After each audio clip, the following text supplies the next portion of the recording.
আমরা জেনেটিক্স এর পেডিগ্রি নিয়ে আলোচনা করেছিলাম, পরে আমরা স্পাইরোমেট্রি ডিসকাস করেছিলাম।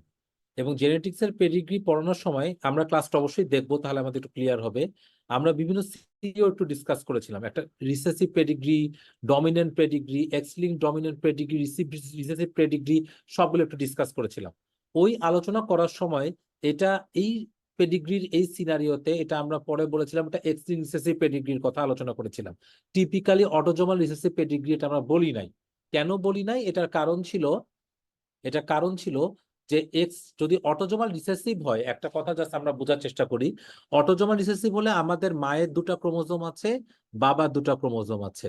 তার মানে আমার যদি এখানে রোগটা হতে হয়, তাহলে বাবা মার মধ্যে অবশ্যই দুইজনই ক্যারিয়ার হতে হবে। দুইজন এফেক্টেড হলে তো সব বাচ্চার রোগ হবে, যদি দুইজন ক্যারিয়ার হয় তাহলে একটা জেনারেশন এফেক্টেড হতে পারে। এটা রিসেসিভ পেডিগ্রিতে আসলে ক্যারিয়ার রূপটা ডাইরেক্ট দেখা যায় না। ওকে, আমরা বলেছিলাম যে এখানে যদি বাবা, এখানে আমি ধরছি নর্মাল আছে, মা যদি এখানে অ্যাফেক্টেড হয়, তাহলে বাবা যদি নর্মাল থাকে, মা যদি অ্যাফেক্টেড হয়, তাহলে রিসেসিভ পেডিগ্রিতে কখনো পরের জেনারেশন অ্যাফেক্টেড হবে না। ওকে, এটা খুবই গুরুত্বপূর্ণ। আর এই জন্য আমি এটা বলেছিলাম রিসেসিভটা একটু আনকমন। কিন্তু যদি এক্স লিঙ্ক রিসেসিভ হয়, এক্স লিঙ্ক রিসেসিভে যদি মা অ্যাফেক্টেড হয়, তাহলে প্রত্যেকটা ছেলে সন্তান অ্যাফেক্টেড হবে। কেন এক্স লিঙ্ক অ্যাফেক্টেড হবে? ধরেন এক্স লিঙ্কের এই অবস্থা যে একটা মা অ্যাফেক্টেড মানে কি, মায়ের দুইটা এক্স ক্রোমোজোমই অ্যাফেক্টেড। কারণ রিসেসিভ মানে দুইটা এক্স ক্রোমোজোমই অ্যাফেক্টেড হতে হবে। তাহলে মায়ের দুইটা এক্স ক্রোমোজোমই এই কন্ডিশনে অ্যাফেক্টেড। যদি মায়ের দুইটা এক্স ক্রোমোজোমই এই কন্ডিশনে অ্যাফেক্টেড হয়, এটা যদি একটা নর্মাল পিতার সাথে বিবাহ হয়, তাহলে প্রত্যেকটা ছেলে অ্যাফেক্টেড হবে। কারণ কি? কারণ মায়ের এক্স ক্রোমোজোমটাই আলটিমেটলি একটা ছেলে তৈরি করবে। বাবা থেকে তো ছেলে তৈরি হওয়ার জন্য ওয়াই ক্রোমোজোম লাগে। তাহলে এই ক্ষেত্রে প্রত্যেকটা ছেলে সন্তান অ্যাফেক্টেড হবে, প্রত্যেকটা মেয়ে সন্তান ক্যারিয়ার হবে। ওকে, এই জন্য এটা ব্যাখ্যা দিতে আমি বলেছিলাম যেটা রিসেসিভের সাথে বেশি কমনলি যায়। ওকে, তখন আমি একটা জিনিস খেয়াল করি না আপনাদের তখন দেখানোর সময়, যে এখানে একটা ছেলে মানুষ আছে, যে ছেলে মানুষ আনএফেক্টেড এই কন্ডিশনে। এই ছেলে মানুষ যদি আনএফেক্টেড হয়, এখানে তো অন্য একটা মেয়ের সাথে তার বিবাহ হয়েছে, কিন্তু এই ছেলে মানুষটা তো আনএফেক্টেড। এই একটা রিসেসিভ এক্স রিসেসিভ পেডিগ্রিতে মা যদি আক্রান্ত হয়, কোনো ছেলে আনএফেক্টেড থাকবে না। তাহলে এটা কিভাবে ব্যাখ্যা হলো? হতে পারে এখানে তার বাবা ক্যারিয়ার ছিল, যার কারণে এখানে ছেলে অ্যাফেক্টেড হয়েছে। এবং এখানে একটা অ্যাফেক্টেড ছেলের সাথে এখানে একটা অ্যাফেক্টেড মেয়ের বিবাহ হয়েছে। তাহলে এটা এক্স লিঙ্ক রিসেসিভই হোক বা অটোজোমাল রিসেসিভই হোক না কেন, যেহেতু দুজনই অ্যাফেক্টেড, সম্পূর্ণ সন্তান উইল বি অ্যাফেক্টেড। তাহলে এইটা রিসেসিভের ক্রাইটেরিয়া মোর ফিল করে ইন কম্পারিজন টু অটোজোমাল রিসেসিভের ক্রাইটেরিয়া মোর ফিল করে in comparison to X recessive. বাকিটা আপনারা ওই আগামী মানে এই লেকচারটা দেখলে আপনাদের আশা করি ক্লিয়ার হয়ে যাবে। ওকে, তাহলে আমি দেরি না করে আজকের ক্লাসটা শুরু করি। আজকে আমরা আলোচ্য বিষয় হচ্ছে এবিজি। এবিজি নর্মাল সিচুয়েশনে পরীক্ষার খুবই ইম্পর্টেন্ট একটা টপিক। এখান থেকে পরীক্ষায় মোটামুটি অনেকগুলো প্রশ্ন আসে। হ্যাঁ, এখানে কিছু কিছু প্রশ্নগুলো আসলে অত কঠিন হয় না, কিন্তু আমরা যখন এবিজিটা শিখবো তাহলে আমাদেরকে ফুল ফেজের পুরা এবিজি সম্পর্কে একটা ভালো কনসেপ্ট রাখা উচিত, কারণ কোন রকম গ্যাপ নিয়ে আমরা পরীক্ষা দিতে যাব না। সো আশা করি আপনার কথা সব ঠিক মতো শুনতে পাচ্ছেন আর আমার স্লাইড ঠিক মতো দেখা যাচ্ছে।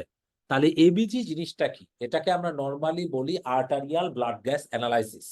ওকে, বা অনেক সময় বলা হয় যে এটাকে এবিজিও বলা হয়, আর যেহেতু লাস্টে অ্যানালাইসিস আছে অনেক সময় এবিজিএও বলা হয়।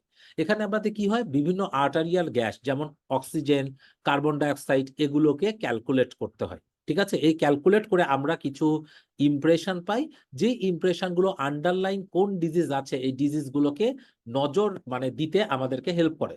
সো একটা কম্প্রিহেন্সিভ এবিজি রিপোর্টে শুধুমাত্র অ্যাসিডোসিস অ্যালকালোসিসও না, কয়টা প্যাথোলজি আছে, কয় রকম সমস্যা আছে, সবগুলো ডিসঅর্ডার সম্পর্কে আমাদের একটা কম্প্রিহেন্সিভ আইডিয়া দেয়। তো এই জন্য এবিজি কিন্তু আমাদের ক্লিনিক্যাল ডিসিশন মেকিং এ একটা লাইফ সেভিং জিনিস। ঠিক আছে, এখন পয়েন্ট অফ ভিউ এই জন্য আমরা কি করতে পারি, রেডিয়াল আর্টারি বা ফিমোরাল আর্টারি থেকে একটা স্পেসিফিক সিরিঞ্জের মাধ্যমে ব্লাড ড্র করতে পারি। ওকে, এখানে ব্রাকিয়াল আর্টারিটা ইউজুয়ালি অ্যাভয়েড করা হয় কারণ এটা এন্ড আর্টারি। এখন আমার সেটা আলোচ্য বিষয় না, আলোচ্য বিষয় হচ্ছে একটা এবিজিতে আমি কি কি জিনিস দেখবো। কোন কোন জিনিস আমার দেখা দরকার? প্রথম জিনিস দরকার, আমাদের অ্যাসিডোসিস না অ্যালকালোসিস আছে বোঝার জন্য একটা পিএইচ। তারপর দেখা দরকার আমাদের partial pressure of carbon dioxide, যেটা কার্বন ডাইঅক্সাইডের একটা ইয়েকে মেজার করে। তারপর এবিজিতে আমরা অক্সিজেন দেখি, এবিজিতে আমরা বাইকার্বনেট দেখি। এই কয়েকটা জিনিস এবিজিতে আমরা কমনলি দেখি। কিন্তু আলটিমেটলি আমাদের জন্য গুরুত্বপূর্ণ বিষয় হবে কি, একটা পিএইচ গুরুত্বপূর্ণ বিষয় হবে, একটা partial pressure of carbon dioxide গুরুত্বপূর্ণ বিষয় হবে, আর একটা বাইকার্বনেট গুরুত্বপূর্ণ বিষয় হবে। এই তিনটা জিনিস দেখে আমাকে এবিজিতে ডাটা ইন্টারপ্রিটেশন গুলো করতে হবে। ওকে, এখন একটা কথা মনে রাখবেন, এই এবিজি যে ডাটা ভ্যালু থেকে যখনই এটা ডেভিয়েশন থাকবে, ডেভিয়েশন গুলো অবশ্যই ডেঞ্জারাস। সো আমাদের বডিতে যখনই কোনো রকম প্রবলেম হয়, তখন এই জিনিসটাকে কম্পেনসেট করার চেষ্টা করে আমাদের বাফার সিস্টেম। এই বাফার সিস্টেম দুই ধরনের আমরা সবাই জানি, একটা হচ্ছে রেনাল আর একটা রেসপিরেটরি। এখন পয়েন্ট অফ ভিউ হচ্ছে, এই যে বাফার সিস্টেম, এই বাফার সিস্টেমের মধ্যে দুটো কথা মনে রাখবেন। এই যে বাফার সিস্টেমের মধ্যে যে রেসপিরেটরি বাফার সিস্টেম, এটা খুবই র্যাপিডলি কাজ করে। On the other hand, renal buffer system, এটা একটা স্লো বাফার, এটা কাজ করতে অনেক সময় টাইম লাগে। ঠিক আছে, এবার আমরা কিছু সময় একটু আবল তাবল কথা বলবো, এগুলো একটু মনোযোগ দিয়ে কিছু শুনবেন। যখন থেকে মনে রাখা টপিক চলে আসবে আমরা এটা আলোচনা করব। তাহলে আমি এটা আগেই বলেছি, যখনই কোনো জায়গায় পিএইচ এর অ্যাবনর্মালিটি হয়, এই পিএইচ এর দুটা কম্পোনেন্ট, একটা হচ্ছে বাইকার্বনেট আর একটা হচ্ছে partial pressure of carbon dioxide. এখন পয়েন্ট অফ ভিউ কি, বাইকার্বনেটকে রিলিজ করা বা নিয়ে রাখার কাজ হচ্ছে কিডনি। তাহলে বাইকার্বনেট বা মেটাবলিক কম্পোনেন্টটা মেনটেন করতে সাহায্য করে kidney. On the other hand, respiratory component, এটাকে মেনটেন করার দায়িত্ব হচ্ছে লাংসের। তাহলে রেসপিরেটরি কম্পোনেন্ট, দ্যাট মিনস হচ্ছে পালমোনারি কম্পোনেন্টটা, যেটা পার্শিয়াল প্রেশার অফ কার্বন ডাইঅক্সাইডের উপর নির্ভর করে, এটা সম্পূর্ণরূপে মেনটেন করবে হচ্ছে লাংস।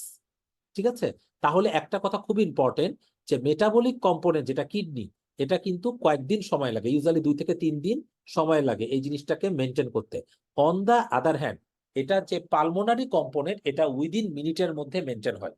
তাহলে এই দুটো পার্থক্য আমাদেরকে মনে রাখতে হবে। ঠিক আছে, আচ্ছা। এখন বিষয় হচ্ছে, আমরা সবাই জানি যে আমাদের নর্মাল পিএইচ এর স্কেল কত। নর্মাল পিএইচ আমরা সবাই জানি 7.35 থেকে 7.45। নর্মাল কার্বন ডাইঅক্সাইডের লেভেল আমরা জানি 35 থেকে 45। নর্মাল বাইকার্বনেটের লেভেল আমরা জানি 22 থেকে 26। সো আজকের থেকে যখন আমরা ডাটা গুলো অ্যাপ্রিসিয়েট করব, ক্যালকুলেট করব, তখন আমাদের এটার মিডিয়ান ভ্যালুটা মনে রাখতে হবে, যাতে আমাদের ক্যালকুলেশনটা সুবিধা হয়। সো ক্যালকুলেশনে মিডিয়ান ভ্যালু কত, আমি ধরে নিব আজকের ক্লাসের তর্কের খাতিরে বা আমাদের ডাটা ইন্টারপ্রিটেশনের খাতিরে পিএইচ এর নর্মাল ভ্যালু 7.4। ওকে, 7.4 থেকে নিচে নেমে গেলে অ্যাসিডোটিক, 7.4 থেকে বেশি বেড়ে গেলে অ্যালকালোটিক। বাইকার্বনেটের মিডিয়ান ভ্যালু আমি ধরে নিব 24। কার্বন ডাইঅক্সাইডের মিডিয়াল ভ্যালু আমি আমার জাস্ট কথার কথা ধরে নিলাম হচ্ছে 40। তাহলে এই তিনটা জিনিসকে আমরা মাথায় রেখে এটা আলোচনা করব। তাহলে পিএইচ আমাদের আলোচনা হবে 7.4, partial pressure of carbon dioxide 40, bicarbonate হচ্ছে 24। এই তিনটা জিনিসকে আমরা মাথায় রেখে এবিজি গুলোকে ক্যালকুলেট করার চেষ্টা করব। তাহলে আমরা একটু চলে আসি, নর্মাল এবিজি ভ্যালু আমি আগেই বললাম, আমরা আলোচনার খাতিরে পিএইচটা 7.4, partial pressure of carbon dioxide 40, bicarbonate 24, এভাবে আমরা মনে রাখবো। তাহলে এখন পয়েন্ট অফ ভিউ কি, পয়েন্ট অফ ভিউ হচ্ছে আমাদের 4 রকমের বেসিক্যালি অ্যাসিড বেস ডিসঅর্ডার আছে। একটাকে আমরা বলি metabolic acidosis, metabolic alkalosis, respiratory acidosis, respiratory alkalosis. তাহলে স্বাভাবিকভাবেই দুইটা কন্ডিশনে পিএইচ লো থাকবে। কোন কোন কন্ডিশনে? যদি প্রাইমারি প্যাথোলজি মেটাবলিক অ্যাসিডোসিস হয় অথবা প্রাইমারি প্যাথোলজি রেসপিরেটরি অ্যাসিডোসিস হয়, এই কন্ডিশনে পিএইচটা লো থাকবে।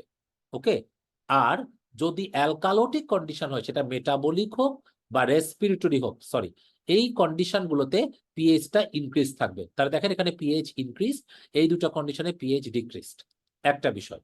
2 নাম্বার ইম্পর্টেন্ট বিষয়, এই যে ডিসঅর্ডার গুলো, একটা ডিসঅর্ডার যখন থাকে ওটাকে কম্পেনসেট করার চেষ্টা করে অপোজিট বাফার। যেমন ধরেন মেটাবলিক অ্যাসিডোসিস হলো, মেটাবলিক অ্যাসিডোসিসের কনসিকোয়েন্সে পিএইচ ধরেন জাস্ট কথার কথা 7.3।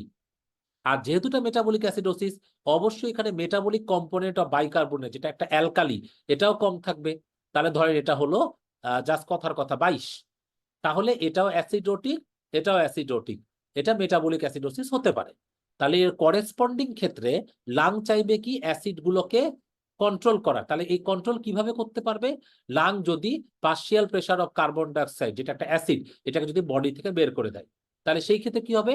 পার্শিয়াল প্রেসার অফ কার্বন ডাইঅক্সাইডটা অটোমেটিক্যালি কমে যাওয়ার চেষ্টা করবে, কমে যে এটাকে কম্পেনসেট করবে। ওকে, তাহলে এই partial pressure of carbon dioxide কমবে কিভাবে?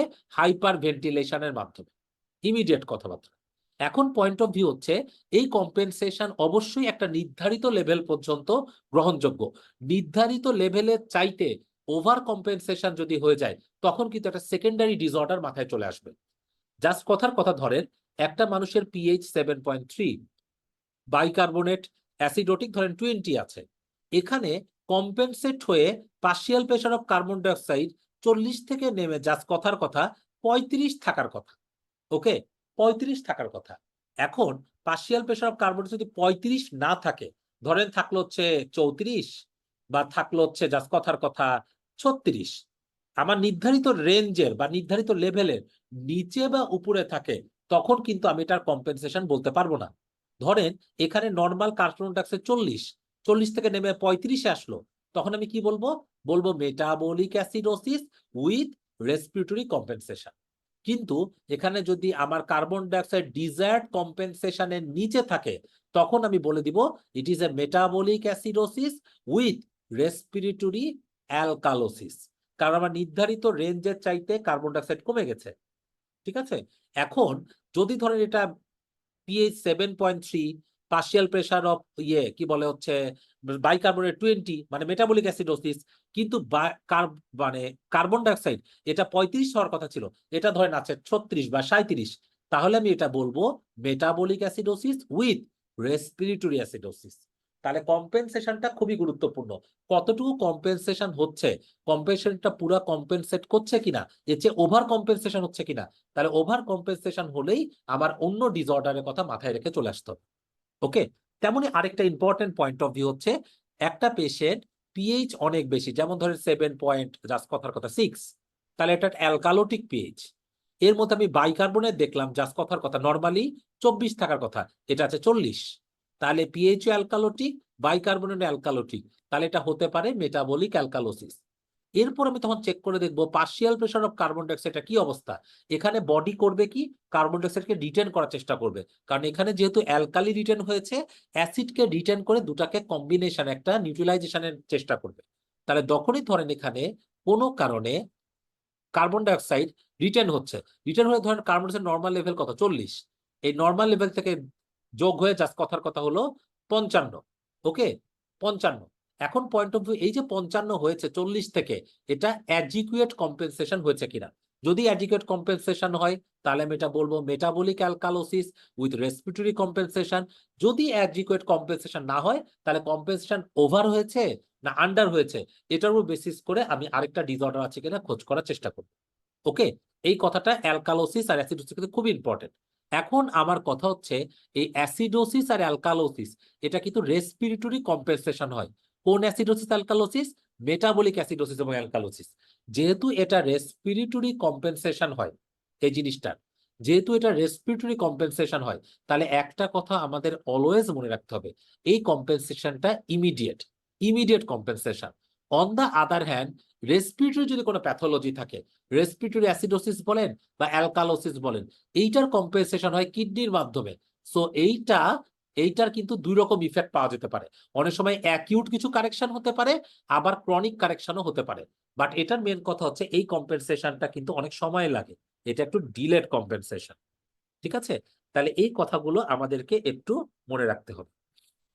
তাহলে আমি আরেকটু আগাই, এখানে এটা দরকার নাই। তাহলে আমাদের প্রধান পয়েন্ট হচ্ছে, আমরা কয়েকটা জিনিস একটু জাস্ট দেখি।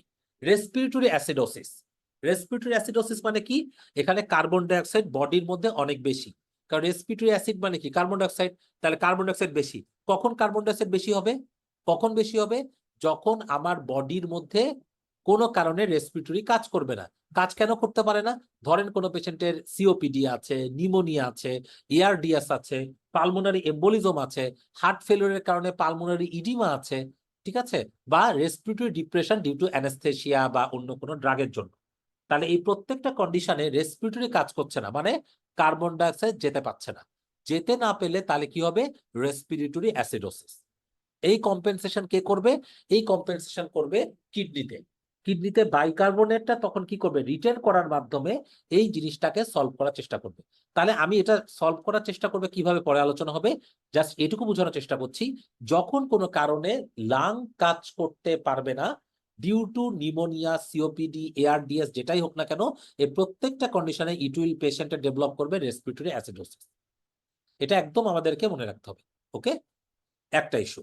2 নাম্বার ইস্যু কি? 2 নাম্বার ইস্যু হচ্ছে মেটাবলিক অ্যাসিডোসিস। মেটাবলিক অ্যাসিডোসিসটা খুবই গুরুত্বপূর্ণ, কারণ এখান থেকে কিন্তু অনেক ক্যালকুলেশন। যখন মেটাবলিক অ্যাসিডোসিস একটা কন্ডিশনে ধরা পড়বে, তখন আপনাকে অনেকগুলো ক্যালকুলেশন করে দেখতে হবে। কারণ মেটাবলিক এই যে অ্যাসিড, এই অ্যাসিড 2 রকম ভাবে হতে পারে। এটা হাই অ্যানায়ন গ্যাপ হতে পারে, নর্মাল অ্যানায়ন গ্যাপ হতে পারে। এই অ্যানায়ন গ্যাপ জিনিসটা কি? কারণ আমরা আমাদের বডির মধ্যে একটা জিনিস সবসময় মনে রাখতে হবে, আমাদের বডিতে যতগুলো অ্যাসিড আছে তার ইকুইভ্যালেন্ট অ্যামাউন্টে অ্যালকালি আছে, দুটা মাস্ট বি ইকুয়াল। ঠিক আছে, ইনিশিয়াল মানে ইন জেনারেল। আচ্ছা, তেমনি আমাদের বডিতে ক্যাটায়ন যেমন আছে, ক্যাটায়ন অ্যানায়ন অবশ্যই ইকুয়াল থাকতে হবে নর্মাল ফিজিওলজিক্যাল কন্ডিশনকে মেনটেন করার জন্য। তাহলে আমাদের body total cation total anion সমান থাকতে হবে। তাহলে ক্যাটায়ন কি হতে পারে? এর মধ্যে কিছু ক্যাটায়ন আছে যেগুলো কমনলি আমরা মেজার করি, কিছু ক্যাটায়ন আছে যেগুলো আমরা কমনলি মেজার করি না। যেগুলাকে কমনলি মেজার করি মেজার্ড ক্যাটায়ন বলে, যেগুলো কমনলি মেজার করি না আনমেজার্ড ক্যাটায়ন বলে। আনমেজার্ড ক্যাটায়ন বলে এমন না যেগুলো মেজার করা যায় না, এগুলো মেজার করা যায়, বাট আমরা কমনলি মেজার করা যায় না, করি না। ওকে, আচ্ছা, অ্যানায়ন তেমনই কিছু অ্যানায়ন আমরা কমনলি মেজার করি, এগুলোকে মেজার্ড অ্যানায়ন বলে। আর কিছু অ্যানায়ন আমরা কমনলি মেজার করি না, এগুলোকে আমরা আনমেজার্ড অ্যানায়ন বলে অভিহিত করি। তাহলে কোন কোন ক্যাটায়ন আমরা কমনলি মেজার করি? একটা হচ্ছে সোডিয়াম, আর একটা পটাশিয়াম। ঠিক আছে, কোন কোন অ্যানায়ন কমনলি মেজার করি? সেটা হচ্ছে ক্লোরাইড আর বাইকার্বনেট। সোজা কথা, ইলেকট্রোলাইটে যে 4টা জিনিস থাকে, এখন তো সোডিয়ামের নর্মাল লেভেল জাস্ট কথার কথা 135, পটাশিয়ামের নর্মাল লেভেল জাস্ট কথার কথা 5, ক্লোরাইডের নর্মাল লেভেল হচ্ছে ধরেন হচ্ছে 98, বাইকার্বনেটের নর্মাল লেভেল জাস্ট কথার কথা 24। তাহলে আমাদের নর্মালি একটা ক্যালকুলেশন দেখেন, মেজার্ড ক্যাটায়ন হচ্ছে 140। তাহলে 140, কারণ কি 135 plus 5, 140 plus unmeasured cation equal to 28। আর 98 আর 24 কত হয়? 98 24 122, 122। আচ্ছা, তাহলে এখানে কত হচ্ছে? 122 প্লাস হচ্ছে আনমেজার্ড অ্যানায়ন। তাহলে আমরা কি হিসাবে কি পেলাম? তাহলে আমরা দেখলাম আনমেজার্ড অ্যানায়নটা আনমেজার্ড ক্যাটায়নের চাইতে বেশি। ওকে, কারণ কি মেজার্ড ক্যাটায়ন মেজার্ড অ্যানায়নের চাইতে বেশি। যেহেতু এই যে একটা ডিফারেন্স আছে, সো আমরা একটা বুঝতে পারি যে আনমেজার্ড অ্যানায়নটা আনমেজার্ড ক্যাটায়নের চাইতে বেশি। তাহলে আমি যদি এটাকে এভাবে করি, unmeasured anion minus unmeasured cation equal to 140 minus 22 সমান 18। তাহলে এই 18টাকে আমরা বলি হচ্ছে অ্যানায়ন গ্যাপ।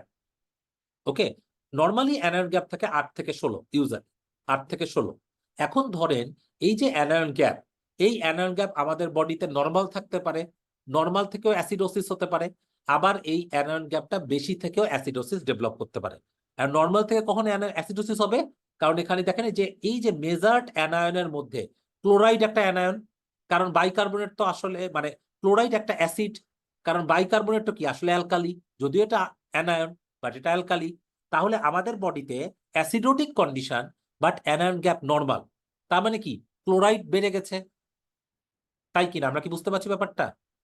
কারণ ধরেন আমাদের বডিতে অ্যাসিডোটিক কন্ডিশন, অ্যাসিডোটিক মানে বাইকার্বনেট কম, তাহলে বাইকার্বনেট কম কিন্তু অ্যানায়ন গ্যাপ নরমাল আছে, তার মানে অবশ্যই ক্লোরাইড বেড়েছে, কারণ এই ক্লোরাইড আর বাইকার্বনেট মিলেই আমাদের বডির মেজার্ড অ্যানায়ন। তাহলে যদি পেশেন্টের অ্যানায়ন গ্যাপ নরমাল থাকে কিন্তু বডি অ্যাসিডোটিক কন্ডিশন, বাইকার্বনেট কমে গেছে, তার মানে বুঝতে হবে ক্লোরাইড বেড়ে যে এই গ্যাপটাকে নরমাল করে রেখেছে। তাহলে এটাকে বলে হাইপার ক্লোরেমিক মেটাবলিক অ্যাসিডোসিস, অথবা এটার আরেকটা নাম হচ্ছে normal anion gap metabolic acidosis, আমরা যেটাকে বলি নাগমা। ঠিক আছে, নাগমা একদম এই টার্মটা খুবই মানে ফেভারিট ইন অ্যাসিডোটিক কন্ডিশন। ঠিক আছে, নাগমা নাগমা হচ্ছে normal anion gap metabolic acidosis. এই কন্ডিশনে ক্লোরাইড বেড়ে যায় কিন্তু বাইকার্বনেট যেহেতু অ্যাসিডোটিক কন্ডিশন কম থাকে এবং অ্যানায়ন গ্যাপটা আলটিমেটলি ক্লোরাইড যেহেতু বেড়ে গেছে, এই জন্য এটা নর্মালাইজড হয়ে থাকে। আচ্ছা, কোনো পয়েন্ট আপনাদের বুঝতে না পারলে অবশ্যই আমাকে জানাবেন। ঠিক আছে, এটা একটা কন্ডিশন। তাহলে এখানে normal anion gap due to chloride, chloride বেড়ে যাওয়ার কারণে। এটা কখন হতে পারে? এটা হতে পারে ডায়রিয়া সহ বিভিন্ন কন্ডিশন যেখানে বডির মধ্যে বাইকার্ব লস হয়, ক্লোরাইড নর্মাল থাকে। সো সেই কন্ডিশনগুলোতে normal anion gap metabolic acidosis develop করতে পারে। এখন পয়েন্ট অফ ভিউ, কখন আমরা high anion gap metabolic acidosis হয়, ঠিক আছে, হাই আয়রন গ্যাপ কখন থাকবে? তাহলে আরেকটা সিনারিও দেখি।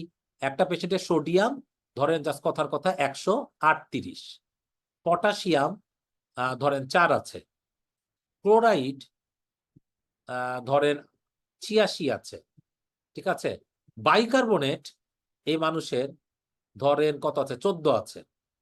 ওকে, তাহলে কি অবস্থা? অ্যানায়ন গ্যাপের কি খবর দেখেন তো। অ্যানায়ন গ্যাপের খবর হচ্ছে measured cation minus measured anion.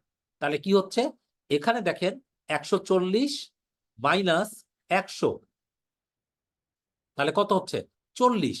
Normally anion gap থাকার কথা 8 থেকে 16, বাট এটা এখন আছে 40। 8 থেকে 16 আছে কিন্তু 40। তাহলে দেখেন এই যে অ্যানায়ন বেড়ে গেল, এই বেড়ে যাওয়া অ্যানায়নটা কোন অ্যানায়ন? হতে পারে এমন একটা অ্যানায়ন যেটা আমরা কমনলি মেজার করি না। এটা হতে পারে ল্যাকটেট, হতে পারে বিটা হাইড্রোক্সি বিউটারেট, হতে পারে মিথানল, হতে পারে ইথিলিন গ্লাইকল। এগুলো সবগুলো অ্যাসিড, বাট এগুলো আনমেজার্ড অ্যানায়ন। এটা কোনো কোনো কন্ডিশনে বডির মধ্যেও তৈরি হতে পারে, যেমন শকে হতে পারে ল্যাকটিক অ্যাসিডোসিস। আবার এমনও হইতে পারে যে বডির বাইরে থেকে এক্সোজেনাস অ্যাসিড লোডের জন্য হতে পারে। তাহলে দেখেন একটা পেশেন্টের normal anion gap metabolic acidosis এবং high anion gap metabolic acidosis উপর বেসিস করে আমাদের অনেকগুলো ডিসঅর্ডার কিন্তু টিকে আছে, ঠিক আছে। এই জন্য মেটাবলিক অ্যাসিডোসিস হলে কষ্ট অনেক বেশি। আপনাকে অবশ্যই চেক করতে হবে এটা হাই অ্যানায়ন গ্যাপ না নর্মাল অ্যানায়ন গ্যাপ। এই জন্য তাহলে দেখেন আমাকে অবশ্যই ক্যালকুলেট করতে হবে। অনেকগুলো সিনারিও থাকবে যেখানে পটাশিয়াম থাকে না, পটাশিয়াম থাকে না, তখন আপনি সোডিয়ামটাই ক্যাটন হিসেবে ধরবেন আর ক্লোরাইড আর বাইকার্বনেটটা অ্যানায়ন হিসেবে ধরবেন। ধরেন একটা সিনারিওতে আপনি পেলেন সোডিয়াম 136, জাস্ট কথার কথা, পটাশিয়াম পেলেন মানে পটাশিয়াম নাই, বাইকার্বনেট পেলেন 20, ক্লোরাইড পেলেন জাস্ট কথার কথা 100। তাহলে এদের অ্যানায়ন গ্যাপ কত হবে? তখন আপনাকে এটা বাদ দিয়ে হিসাব করতে হবে। তাহলে 136 মাইনাস 100 মাইনাস 20, তাহলে অ্যানায়ন গ্যাপ হচ্ছে এই কন্ডিশনে 16। তখন এটাই আপনার অ্যানায়ন গ্যাপ হবে। তাহলে অ্যানায়ন গ্যাপ বাড়ার কারণ কি? যখন বডির মধ্যে কোনো কোনো এক্সোজেনাস অ্যাসিড অথবা এন্ডোজেনাস অ্যাসিড, যেটা কমনলি মেজার করি না, সেটা লোড হচ্ছে। যেমন ডিকোয়ে endogenous beta hydroxy butyrate load হচ্ছে, ওকে, বা অ্যাসিড অ্যাসিটেট লোড হচ্ছে। রেনাল ফেইলর এই কন্ডিশনে ল্যাকটেট কিন্তু বডির মধ্যে রিটার্ন হতে পারে। ল্যাকটিক অ্যাসিডোসিস এটা তো ল্যাকটেট রিটার্ন হবেই। স্যালিসাইলেট এটা একটা অ্যাসিড, ইথিলিন গ্লাইকল, মিথানল, এগুলো সবগুলো অ্যাসিড। এটা বডির মধ্যে high anion gap metabolic acidosis করতে পারে। অন দা আদার হ্যান্ড কিছু কন্ডিশন আছে যেখানে বাইকার্বনেট লস হয়, ক্লোরাইডটা রিটেন করে, এগুলোকে আমরা বলি নাগমা, মানে normal anion gap metabolic acidosis. এটা বাইকার্বনেট লস ডায়রিয়াতে হতে পারে, প্যানক্রিয়াটিক ফিস্চুলাতে হতে পারে, অ্যাডিসনসে হতে পারে, ইভেন রেনাল টিউবুলার অ্যাসিডোসিস। এই কন্ডিশনে আপনারা পাবেন নাগমা, মেটাবলিক অ্যাসিডোসিস পাবেন, but anion gap will be normal. আর এই কন্ডিশনে আপনি পাবেন metabolic acidosis with high anion gap, এটাকে বলে হাগমা। তাহলে আমাদের দুইটা ইস্যু, একটা হচ্ছে হাগমা আর এটা হচ্ছে নাগমা। সো হোয়েনেভার আমরা একটা সিনারিওতে অ্যাসিড বেস ব্যালেন্সে আমরা পেয়ে যাব মেটাবলিক অ্যাসিডোসিস, আমাকে অবশ্যই এটা ক্যালকুলেট, অনেক জিনিস ক্যালকুলেট করতে হয়, এর মধ্যে অ্যানায়ন গ্যাপ ক্যালকুলেট করাটা ম্যান্ডেটরি। আমি এটা আরেকবার দেখালাম এই জন্য, কারণ অনেকগুলো সিনারিও পাবেন যে সিনারিওতে পটাশিয়াম থাকে না, তখন সোডিয়াম থেকে ক্লোরাইড আর বাইকার্বনেট বাদ দিয়ে আপনাকে অ্যানায়ন গ্যাপটা ক্যালকুলেট করে দেখতে হবে। এখন পয়েন্ট অফ ভিউ, আপনি অ্যানায়ন গ্যাপের কারণগুলো, এটা পরীক্ষায় মাঝে মাঝে দেয়। এমআরসিপি তে খুবই ফেভারিট একটা নিউমোনিক আছে, মার্ট পাইলস, মানে M A methanol, uraemia, lactate এখানে রিটার্ন হয়। ডায়াবেটিক কিটো অ্যাসিডোসিস, পিতে হচ্ছে প্যারালডিহাইডের কথা মেনলি বুঝায়। আয়রন এবং আইসোনিয়াজাইড, আয়রনও কিন্তু অনেক সময় high anion gap metabolic acidosis করতে পারে। এল এ ল্যাকটেট, ইতে ইথানল, এস এস স্যালিসাইলেট। এই কয়েকটা পয়েন্ট আমাদেরকে হাই অ্যানায়ন গ্যাপের কারণ হিসেবে মনে রাখতে হবে অবশ্যই, ওকে।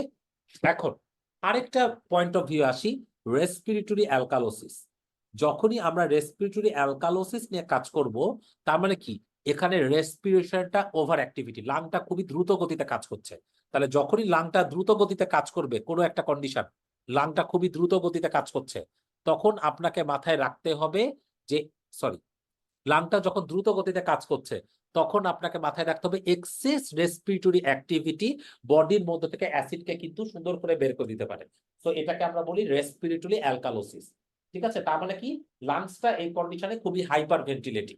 যখনই লাংসটা হাইপার ভেন্টিলেটিং, এটা কিন্তু অ্যাসিড অ্যালকালোসিসের জন্ম দিতে পারে। এটা কোন কোন কন্ডিশনে হবে? একটা ইম্পর্টেন্ট কন্ডিশন হচ্ছে হাইপার ভেন্টিলেশন। যখনই হাইপার ভেন্টিলেশন হয়, কোন কোন কারণে হতে পারে? একটা প্যানিক অ্যাটাকে। প্যানিক অ্যাটাকে রোগী আমরা সবাই দেখেছি একদম একেবারে খুবই জোরে জোরে শ্বাস নিতে থাকে, তখন এই কন্ডিশনে কিন্তু হাইপার ভেন্টিলেশনে অ্যালকালোসিস হতে পারে। প্রেগন্যান্সি, এটা অনেক সময় ফিজিওলজিক্যাল একটা হাইপার ভেন্টিলেশন করে, কারণ এখানে কার্ডিয়াক আউটপুট বেড়ে যায়, এই কম্পেনসেট করার জন্য রেসপিরেটরি অ্যাক্টিভিটিকেও বাড়াতে হয়। সো এই কারণে হতে পারে। আর পরীক্ষায় আরেকটা ইম্পর্টেন্ট জিনিস, পেনের কথাটা ভুলবেন না। যখন একটা মানুষ এক্সেসিভ পেনে থাকে, এই পেনের কারণেও কিন্তু একটা হাইপার ভেন্টিলেশন হতে পারে। আরেকটা হচ্ছে স্যালিসাইলেট পয়জন। অ্যাসপিরিন বা স্যালিসাইলেট পয়জনিং আমরা জানি প্রথমে ট্রানজিয়েন্টলি পাঠনে পড়েছি, রেসপিরেটরি অ্যাক্টিভিটিটা অনেক বেড়ে যায়, they can cause a hyperventilation. পরবর্তীকালে স্যালিসাইলেট যেহেতু অ্যাসিড, এটা মেটাবলিক অ্যাসিডোসিসের জন্ম দিতে পারে। তাহলে এই যে স্যালিসাইলেট টক্সিসিটিতে আপনি কিন্তু combination of respiratory alkalosis with metabolic acidosis এই কন্ডিশনটা পেতে পারেন। ওকে, আচ্ছা, এখন পয়েন্ট অফ ভিউ, কখন আমরা মেটাবলিক অ্যালকালোসিস আমরা পাবো? আমরা সবগুলো আলোচনা করেছি, মেটাবলিক অ্যালকালোসিসটা বাদ এখন আলোচনা করি নাই। এটাকে দুই ভাগে ভাগ করবেন। এটা আসলে আমাদের মনে রাখার দরকার নেই, আপনি জাস্ট টার্মগুলো বলার জন্য। একটা হচ্ছে জিআই থেকে লস। জিআই থেকে যখনই লস করবেন, ভমিটিং বা এনজি সাকশন আছে। ভমিটিং আর এনজি সাকশনের প্রবলেম কি? প্রবলেম হচ্ছে আপনার গ্যাস্ট্রিক যে অ্যাসিড, যে ক্লোরাইড গুলো আছে, এগুলো আপনার লস হয়ে যাচ্ছে। তাহলে যখনই ক্লোরাইড গুলো লস হবে, তাহলে কি হবে? বডিতে একটা অ্যাসিডোটিক কন্ডিশন হবে। আর সেকেন্ড ইম্পর্টেন্ট ইস্যু, প্যানক্রিয়াস থেকে সবসময় একটা বাইকার্বনের সিক্রেশন হয়। এই প্যানক্রিয়াস থেকে ওই কন্ডিশনে একটা বাইকার্বনের সিক্রেশন হবে। সো বাইকার্বনের সিক্রেশন হচ্ছে আর অ্যাসিড লস হচ্ছে, they can lead to metabolic alkalosis. Okay, তাহলে জিআই লস এটা কিন্তু one of the commonest reason of metabolic alkalosis, এটা আমাদেরকে মনে রাখতে হবে। দুই নাম্বার হচ্ছে এই যে যে কন্ডিশনগুলোতে অ্যালডোস্টেরন তৈরি হয়, আমরা এন্ড্রোকাইনে অ্যালডোস্টেরন তৈরি করা হাজার খানেক কন্ডিশনের কথা পড়েছি। অ্যালডোস্টেরন গুলোর কাজ কি? নর্মাল কন্ডিশনে এগুলোর কাজ হচ্ছে সোডিয়ামকে ধরে রাখা, বিনিময়ে পটাশিয়াম আর হাইড্রোজেনকে বের করে দেওয়া। তাহলে এই যে হাইড্রোজেনকে বের করে দিচ্ছে, এই হাইড্রোজেনটা একটা অ্যাসিড। তাহলে যখনই হাইড্রোজেনকে বের করে দিবে, দে ক্যান কজ ইউরিনটা অ্যাসিডিক হয়ে যাবে, বাট বডিতে একটা অ্যালকালোটিক কন্ডিশন ডেভেলপ করবে। এই জন্য অ্যালডোস্টেরন সিক্রেটিং যে কোনো প্যাথোলজি কি হইতে পারে? একটা হতে পারে হাইপার অ্যালডোস্টেরনিজম ডিউ টু কন সিনড্রোম, কুশিং সিনড্রোম। কুশিং সিনড্রোমে যদি এক্সেস গ্লুকোকর্টিকয়েড থাকে, এটাও কিন্তু একটা টাইম পরে অ্যালডোস্টেরনকে অ্যাক্টিভেট করতে পারে। ঠিক আছে, লিডল সিনড্রোম, লিডল সিনড্রোমে অ্যালডোস্টেরন অ্যাক্টিভেট হয় না, বাট অ্যালডোস্টেরন যে চ্যানেলের উপর কাজ করে সোডিয়ামকে ভেতরে ঢুকায় আর এই দুটাকে ছেড়ে দেয়, সেই চ্যানেলটা কনজেনিটালি মিউটেটেড থাকে। তার কারণে সোডিয়াম রিটেন হয়, বিনিময়ে পটাশিয়াম এবং হাইড্রোজেনটা চলে যায়, বিশেষ করে হাইড্রোজেনটা চলে যায়, they can cause metabolic alkalosis. Okay, আর এর বাইরে মনে রাখবেন বার্টার সিনড্রোম, জিটিলম্যান সিনড্রোম এবং ডাইউরেটিক, এগুলো কি করে? এগুলো সবগুলো বডিতে ভলিউম ডিপ্লিশন করে। যখনই আমাদের বডিতে কোনো কিছু ভলিউম ডিপ্লিশন করবে, তখন সবগুলো অ্যালডোস্টেরনকে অ্যাক্টিভেট করবে।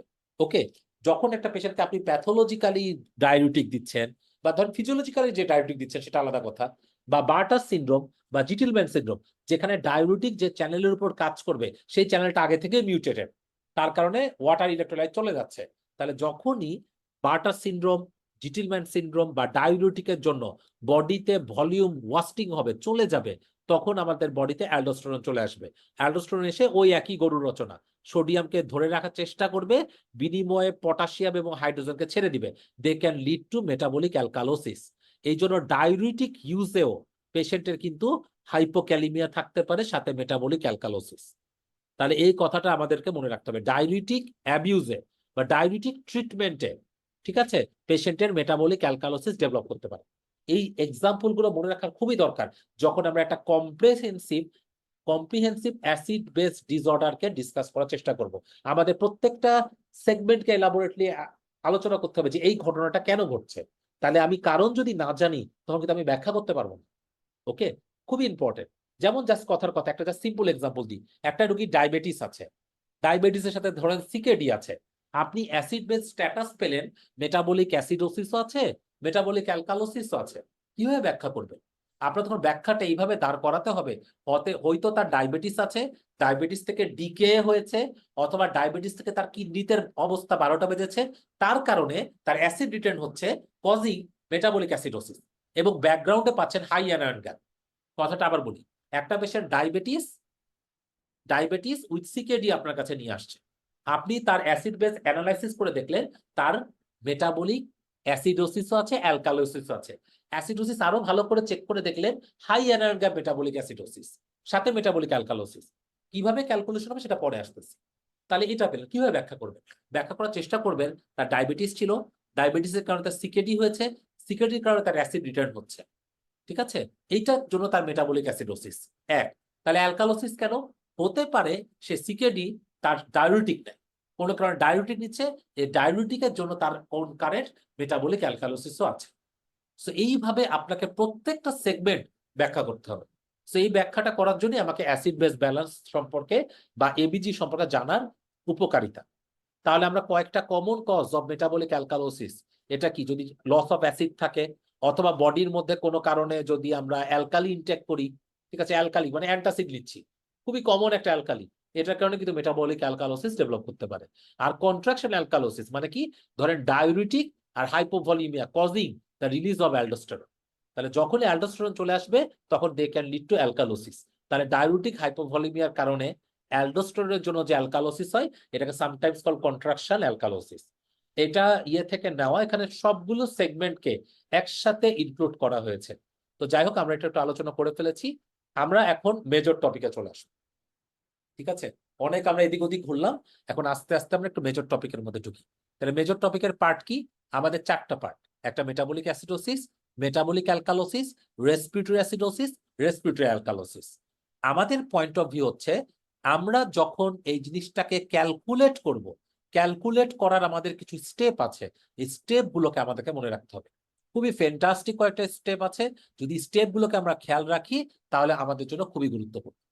তাহলে আমাদের 3টা জিনিস প্রথমে চেক করতে হবে, প্রথমে 3টা জিনিস। প্রথম জিনিস চেক করতে হবে কি, রোগীর পিএইচ এর দিকে তাকাতে হবে। হোয়েনেভার আমি একটা পেশেন্টের অ্যাসিড বেস ক্যালকুলেশন করার চেষ্টা করব, আমার প্রথম নজর দিতে হবে পেশেন্টের পিএইচ এর দিকে। পিএইচটা কেমন আছে, পিএইচটা কম আছে না পিএইচটা বেশি বেশি আছে, এটা আমি প্রথম চেক করব। ধরেন একটা মানুষের পিএইচ অ্যাসিডিক রেঞ্জে আছে, তাহলে এটা অ্যাসিডোসিস। একটা মানুষের পিএইচ অ্যালকালোটিক রেঞ্জে আছে, তাহলে এটা অ্যালকালোসিস। আবার এমনও হইতে পারে যে পিএইচ নরমাল, ইনস্পাইট পেশেন্টের আন্ডারলাইনে কোনো অ্যাসিডোটিক বা অ্যালকালোটিক কন্ডিশন চলছে। তাহলে পিএইচটা আমার প্রথম উদ্দেশ্য। নর্মাল পিএইচ নিয়ে আমি পরে আলোচনা করব, আগে একটু অ্যাবনর্মাল পিএইচ নিয়ে প্রথম আলোচনা। তাহলে যখন পিএইচটা আমি প্রথমে চেক করে দেখব, তাহলে সেকেন্ড নজর আমার যাবে পিএইচ এর সাথে বাইকার্বনেটের সম্পর্ক কি, পিএইচ কি বাইকার্বনেটকে ফলো করে না ফলো করে না, এটা আমার দ্বিতীয় গোল। ঠিক আছে, একটা পেশেন্ট পিএইচ অ্যাসিডোটিক, আমি চেক করে দেবো বাইকার্বনেটের কি অবস্থা। ঠিক আছে, পিএইচ এর সাথে বাইকার্বনেট ফলো করছে কিনা, আমি এইটাই দেখাই, এই 4টাই দেখাই আপনাদেরকে, তাহলে একটু ক্লিয়ার হবে। আমার প্রথম নজর থাকবে পিএইচ এর দিকে, পিএইচটা কি অ্যাসিডোটিক না অ্যালকালোটিক। যখন পিএইচ যেইটাই থাকুক না কেন, আবার নেক্সট নজর যাবে বাইকার্বনেটের দিকে, পিএইচ এর সাথে বাইকার্বনেট কি ফলো করছে না করছে না। আমি যদি দেখি পিএইচ এর সাথে বাইকার্বনেট ফলো করছে, পিএইচও কম বাইকার্বনেটও কম, ওকে, বা পিএইচও বেশি বাইকার্বনেটও বেশি, পয়েন্ট অফ ভিউ হচ্ছে পিএইচ এর সাথে যদি বাইকার্বনেট ফলো করে তাহলে আমার ডিসঅর্ডার মেটাবলিক।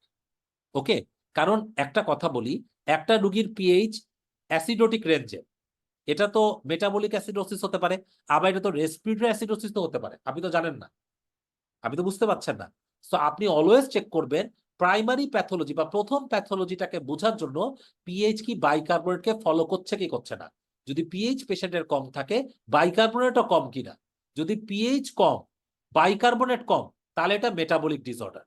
এবং পিএইচ যেহেতু কম, এটা মেটাবলিক অ্যাসিডোসিস। পিএইচ বেশি তার মানে অ্যালকালোসিস, বাইকার্বনেটও বেশি, তাহলে এটা প্রাইমারি ডিসঅর্ডার হচ্ছে মেটাবলিক অ্যালকালোসিস। কিন্তু on the other hand pH কম কিন্তু বাইকার্বনেট বেড়ে গেছে, তখন মনে রাখবেন এটা প্রাইমারি ডিসঅর্ডার না, তাহলে primary disorder must be respiratory acidosis. একটা পেশেন্টের পিএইচ বেশি কিন্তু বাইকার্বনেট কম, তার মানে তার primary disorder must be respiratory alkalosis. খুবই সিম্পল একটা ইনফরমেশন, এটা আমাদেরকে মনে রাখবো। প্রথমে আমরা দেখবো পিএইচ, তারপর আমরা চেক করে দেখো পিএইচ বাইকার্বনেটকে ফলো করছে কিনা, দুইটা একই রকম কিনা। যদি দুটো একই রকম থাকে তাহলে আমার ডিসঅর্ডার মেটাবলিক। তারপর পিএইচ বেশি না কম এটা দেখে আমি সিদ্ধান্ত নিব এটা কি মেটাবলিক অ্যাসিডোসিস না মেটাবলিক অ্যালকালোসিস। এরপর দেখবো দেখো পিএইচ দেখলাম, পিএইচ যাই থাকুক না কেন বাইকার্বনেট নজর দিলাম, বাইকার্বনেট পিএইচ এর সাথে ম্যাচ করছে না, তাহলে আমি চিন্তা করবো এটা রেসপিরেটরি। পিএইচ বেশি থাকলে রেসপিরেটরি অ্যালকালোসিস, পিএইচ কম থাকলে মেটাবলিক অ্যালকালোসিস। বিষয়টাকে আমরা বুঝতে পেরেছি?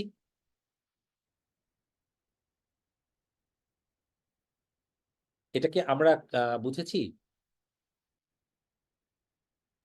জি ভাইয়া। Yes boss. আচ্ছা, ওকে। তাহলে এটা আমার প্রথম আলোচনা, এটা আমার প্রথম আলোচনা বিষয়। এবার আমি সেকেন্ড টপিকে ঢুকছি। সেকেন্ড টপিকে ঢুকলে আমাকে প্রথমে এই যে ক্যালকুলেশনটা করলাম, এই ক্যালকুলেশনের পরে আমাকে অবশ্যই কম্পেনসেশনটা ক্যালকুলেশন করতে হবে। কম্পেনসেশন ক্যালকুলেশনটা ইজি, এটা আমি একটু পরে বুঝাবো।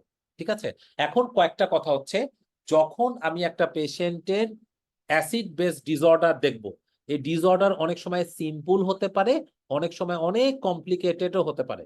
ঠিক আছে, ডিসঅর্ডার কিন্তু অনেক সময় সিম্পলও হতে পারে, ডিসঅর্ডার অনেক সময় অসম্ভব কমপ্লিকেটেড থাকতে পারে। এখন পয়েন্ট অফ ভিউ হচ্ছে, একটা কথা সবসময় মনে রাখবেন, একটা ডিসঅর্ডার কোনোদিনও কম্বিনেশন হবে না, সেটা রেসপিরেটরি অ্যাসিডোসিস এবং রেসপিরেটরি অ্যালকালোসিস। আমি যখন আজকে এক্সাম্পল গুলো দিব, আপনারা দেখবেন একই পেশেন্টে 3-4 রকমের মেটাবলিক ডিসঅর্ডার বা combination of metabolic with respiratory with তমুক অনেক কিছু আছে, কিন্তু একটা ডিসঅর্ডার কোনোদিনও কম্বিনেশনে কোএক্সিস্ট করবে না, সেটা হচ্ছে রেসপিরেটরি অ্যাসিডোসিস আর রেসপিরেটরি অ্যালকালোসিস। কেন করবে না? কারণ অ্যাসিডোসিস মানে কি লাংস কাজ করছে না, অ্যালকালোসিস মানে কি লাং ওভার কাজ করছে। দুই জিনিসটা একসাথে কোএক্সিস্ট করা সম্ভব না। কিডনি মাঝে মাঝে কাজ করতেছে না, সাথে ডায়োটিক দিচ্ছেন, দুইটার ইফেক্টে দুই রকম ইমপ্রেশন আসতে পারে। কিন্তু একটা লাংস যেটা অ্যাকিউট কাজ করে, সেটা কখনো এক সময় অ্যাকিউটের কথা এক সময় বেশি এক সময় কম, অ্যাকিউট সেটিং সেটা প্র্যাকটিক্যালি ইম্পসিবল। ওকে, যেহেতু রেসপিরেটরি কম্পেনসেশন অলওয়েজ অ্যাকিউট, একটা পেশেন্টের অ্যাকিউট রেসপিরেটরি অ্যাসিডোসিস এবং অ্যালকালোসিস কোএক্সিস্ট করা ইম্পসিবল, এটা কোনোভাবেই সম্ভব না। এর বাইরে যে কোনো ডিসঅর্ডার কম্বিনেশন হওয়া সম্ভব, এই কথাটা মনে রাখবেন। আচ্ছা, তাহলে আমাদের আরো কিছু জিনিস ক্যালকুলেশন জানতে হবে। প্রথম ক্যালকুলেশন কি? Delta gap. ডেল্টা গ্যাপ কি? আমরা ওই যে একটা কথা বলেছিলাম, যখনই কোনো কন্ডিশনে একটা মানুষের মেটাবলিক অ্যাসিডোসিস হয়ে যায়, মেটাবলিক অ্যাসিডোসিস হলে আমার অনেকগুলো কষ্ট করতে হয়। আমার এখানে দেখতে হয় এটা হাগমা না নাগমা, মানে কি হাই অ্যানায়ন গ্যাপ না নর্মাল অ্যানায়ন গ্যাপ। এখন ধরেন নর্মাল অ্যানায়ন গ্যাপ, তাহলে আপনার কাজকর্ম বেঁচে গেল। তো যখনই দেখবেন হাই অ্যানায়ন গ্যাপ, তখন আপনাকে অনেক কষ্ট করতে হবে। কি করতে হবে? ডেল্টা গ্যাপ ক্যালকুলেশন করে দেখতে হবে। ডেল্টা গ্যাপ কি? পেশেন্টের অ্যানায়ন গ্যাপ কেমন আছে এটা থেকে 12 বাদ দিবেন, দিয়ে 24 থেকে তার বাইকার্বনেট কত আছে বাদ দিবেন। ধরেন জাস্ট কথার কথা, একটা মানুষের সোডিয়াম আছে 138, হ্যাঁ, পটাশিয়াম আছে জাস্ট কথার কথা ধরেন 4, ক্লোরাইড আছে 100, বাইকার্বনেট আছে 14, এই একটা অবস্থা। তাহলে বাইকার্বনেট 14, তার মানে এটা মেটাবলিক অ্যাসিডোসিস, মানে সরি অ্যাসিডোসিস। মেটাবলিক না কি সেটা পরের কথা। তা আমার মেন কথা হচ্ছে বাইকার্বনেট 14, তাহলে এটার অ্যানায়ন গ্যাপ কত? এটা 142, এখানে 114, তাহলে বাদ দিলে কত হবে? 28, তাই তো 28। তাহলে আমাকে এটা ডেল্টা গ্যাপ ক্যালকুলেশন করতে হবে, কারণ কি এটা high anion gap metabolic acidosis, just কথার কথা ধরে নিলাম এটা metabolic acidosis. Delta gap calculation করতে হবে, তাহলে এটা কি হবে? ক্যালকুলেটেড অ্যানায়ন গ্যাপ হচ্ছে 22 মাইনাস 12, আর এখানে কি করব 24 মাইনাস 14, কারণ কি বাইকার্বনেট আছে 14। তাহলে এটা কত হচ্ছে? এটা ইকুয়াল টু থাকছে আমাদের 16 মাইনাস 10, তার মানে কত? 1.6। তাহলে ডেল্টা রেশিও যখন আপনি ক্যালকুলেট করবেন এটা কেমন আছে, কয়েকটা পয়েন্ট মনে রাখবেন। এটা যদি 0.4 থেকে 0.8 এর মধ্যে হয়, তাহলে আপনি, এটা তো অলরেডি হাই অ্যানায়ন গ্যাপ, 0.4 থেকে 0.8 এর মধ্যে হয়, তাহলে এখানে মনে রাখবেন হাই অ্যানায়ন গ্যাপের সাথে নাগমাও আছে, মানে নর্মাল অ্যানায়ন গ্যাপও আছে। ওকে, এটা যদি 1 থেকে 2 এর মধ্যে হয়, তাহলে চিন্তা করবেন শুধুমাত্র এই কন্ডিশনে high anion gap metabolic acidosis আছে। কিন্তু এই রেশিও যদি 2 এর বেশি হয়ে যায়, তাহলে বুঝতে হবে এখানে হাই অ্যানায়ন গ্যাপের সাথে মেটাবলিক অ্যালকালোসিস আছে। এই জিনিসটা ক্যালকুলেশন করার জন্য ডেল্টা গ্যাপ। ঠিক আছে, এটা খুবই ইম্পর্টেন্ট, খুবই ইম্পর্টেন্ট, খুবই ইম্পর্টেন্ট। এই কথাটা মনে রাখতে হবে। এগুলো অনেকগুলো সিস্টেমে ক্যালকুলেট করা যায়। এই জন্য বাইকার্বনেট গ্যাপও আছে, আরো অনেক ছাতার মাথা আছে, কিন্তু এইটা আপনারা কখনো ভুলবেন না, এটা সবচাইতে অ্যাকুরেট। বুঝছেন? তাহলে আমাদের পয়েন্ট অফ ভিউ হচ্ছে, যখনই একটা পেশেন্টের high anion gap metabolic acidosis হবে, আমাদেরকে ডেল্টা গ্যাপ বা ডেল্টা রেশিওটা ক্যালকুলেট করতে হবে। এই রেশিও যদি 0.4 থেকে 0.8 হয়, তাহলে বুঝতে হবে হাই অ্যানায়ন গ্যাপ তো আছেই, সাথে নাগমাও আছে, নর্মাল অ্যানায়ন গ্যাপও আছে। কিন্তু এই রেশিও যদি 1 থেকে 2 এর মধ্যে হয়, তাহলে আপনি এটা বুঝবেন এটা শুধুমাত্র high anion gap metabolic acidosis, মানে হাগমা। ওকে, যদি আমি দেখি এটা 2 ক্রস করে গেছে, 2 থেকে পার হয়ে গেছে, তাহলে বুঝতে হবে কম্পেনসেট এর সাথে একটা মেটাবলিক অ্যালকালোসিস আছে। যেটুকু বললাম সেটুকুই মনে রাখবেন, এর বাইরে চার্টে কি দেওয়া আছে আমাদের জানার দরকার নেই। ঠিক আছে? তাহলে 2 এর বেশি হলে অবশ্যই আমাকে মনে রাখতে হবে কনকারেন্ট মেটাবলিক অ্যালকালোসিস আছে। ঠিক আছে, এটুকু ইম্পর্টেন্ট। আচ্ছা, তাহলে এটা হচ্ছে ডেল্টা গ্যাপ। ডেল্টা গ্যাপের সাথে আরো অনেক গ্যাপ আছে, অনেকগুলো কন্ডিশনে আমরা এরকম ক্যালকুলেশনটা এই কি বলে বাইকার্বনেট গ্যাপের মাধ্যমেও দেখি। সেখানেও ওইভাবে ক্যালকুলেশন করলে 24-এর বেশি হলে মেটাবলিক অ্যালকালোসিস, 24-এর নিচে হলে normal anion gap metabolic acidosis, এগুলো হতে পারে। বাট আমার জন্য ডেল্টা রেশিওটাই বেশি গুরুত্বপূর্ণ। ওকে, তাহলে আমাদের যখন একটা অ্যাসিড বেস ডিসঅর্ডার আমরা ঠিক মতো জানার চেষ্টা করব, আমাদেরকে মনে রাখতে হবে প্রথম নজর থাকবে পিএইচ। পিএইচটা কি অবস্থার মধ্যে আছে, পিএইচটা অ্যাসিডোটিক না পিএইচটা অ্যালকালোটিক, এটা ফার্স্ট গোল। সেকেন্ড গোল কি, এটা কি মেটাবলিক না রেসপিরেটরি। কিভাবে বুঝবো? যদি পিএইচ বাইকার্বনেটকে ফলো করে তাহলে এটা মেটাবলিক, আর পিএইচ যদি বাইকার্বনেটকে ফলো না করে তাহলে এটা রেসপিরেটরি। নাম্বার 2। নাম্বার 3 হচ্ছে কম্পেনসেশনের কি অবস্থা, কম্পেনসেশন কি আদৌ অ্যাপ্রোপ্রিয়েট হয়েছে কিনা। ওকে, এটা আমি একটু আলোচনা করব। আর যদি কম্পেনসেশন অ্যাপ্রোপ্রিয়েট হয়, খুব ভালো খবর। কম্পেনসেশন অ্যাপ্রোপ্রিয়েট না হলে সেকেন্ড কোনো ডিসঅর্ডার, সেটা কি ডিসঅর্ডার সেই জিনিসটাকে ক্যালকুলেট করতে হবে। ওকে, এরপর আমি দেখব যদি ইলেকট্রোলাইট আমার ডাটা অ্যাভেলেবল থাকে, যদি মেটাবলিক অ্যাসিডোসিস হয়, তাহলে আপনাকে অবশ্যই অ্যানায়ন গ্যাপ ক্যালকুলেট করতে হবে। এগুলোর মধ্যে যদি মেটাবলিক অ্যাসিডোসিস থাকে আর ইলেকট্রোলাইট আপনার ডাটা শিটে অ্যাভেলেবল থাকে, তাহলে অ্যানায়ন গ্যাপ দেখতে হবে। অ্যানায়ন গ্যাপ যখনই দেখবেন, যদি এটা আল্লাহ না করুক হাই অ্যানায়ন গ্যাপ হয়, তখন অবশ্যই আপনাকে ডেল্টা রেশিও ক্যালকুলেট করে দেখতে হবে, যেটা আমি বললাম। ওকে, তাহলে এখন আমরা সবই কিছু আলোচনা করেছি, আমাদের আলোচনা বাকি আছে কম্পেনসেশন নিয়ে।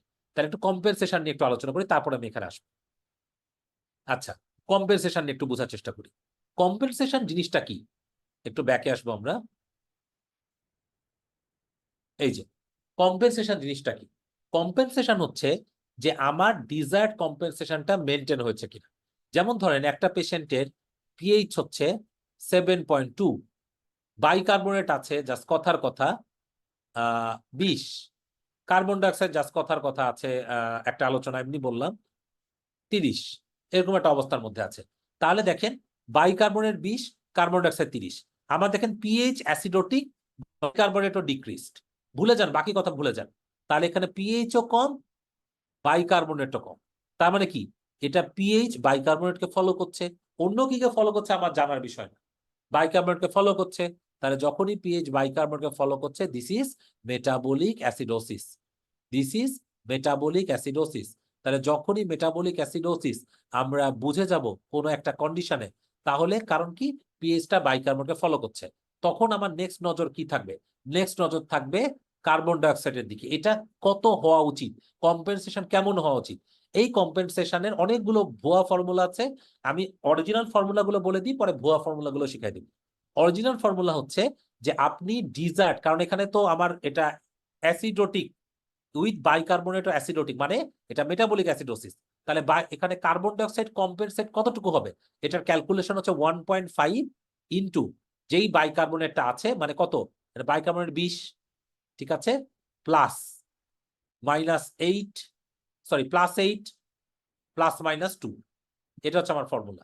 তাহলে কত হলো, তাহলে কত হলো, আমার এখানে ক্যালকুলেশন হবে এরকম যে 1.5 ইন্টু 20 মানে কত, 20-এর 1.5 মানে 30, 30 + 8 ইকুয়াল টু 38, 38 +-2, এটা হবে আমার এই মুহূর্তে এক্সপেক্টেড কার্বন ডাইঅক্সাইড ভ্যালু।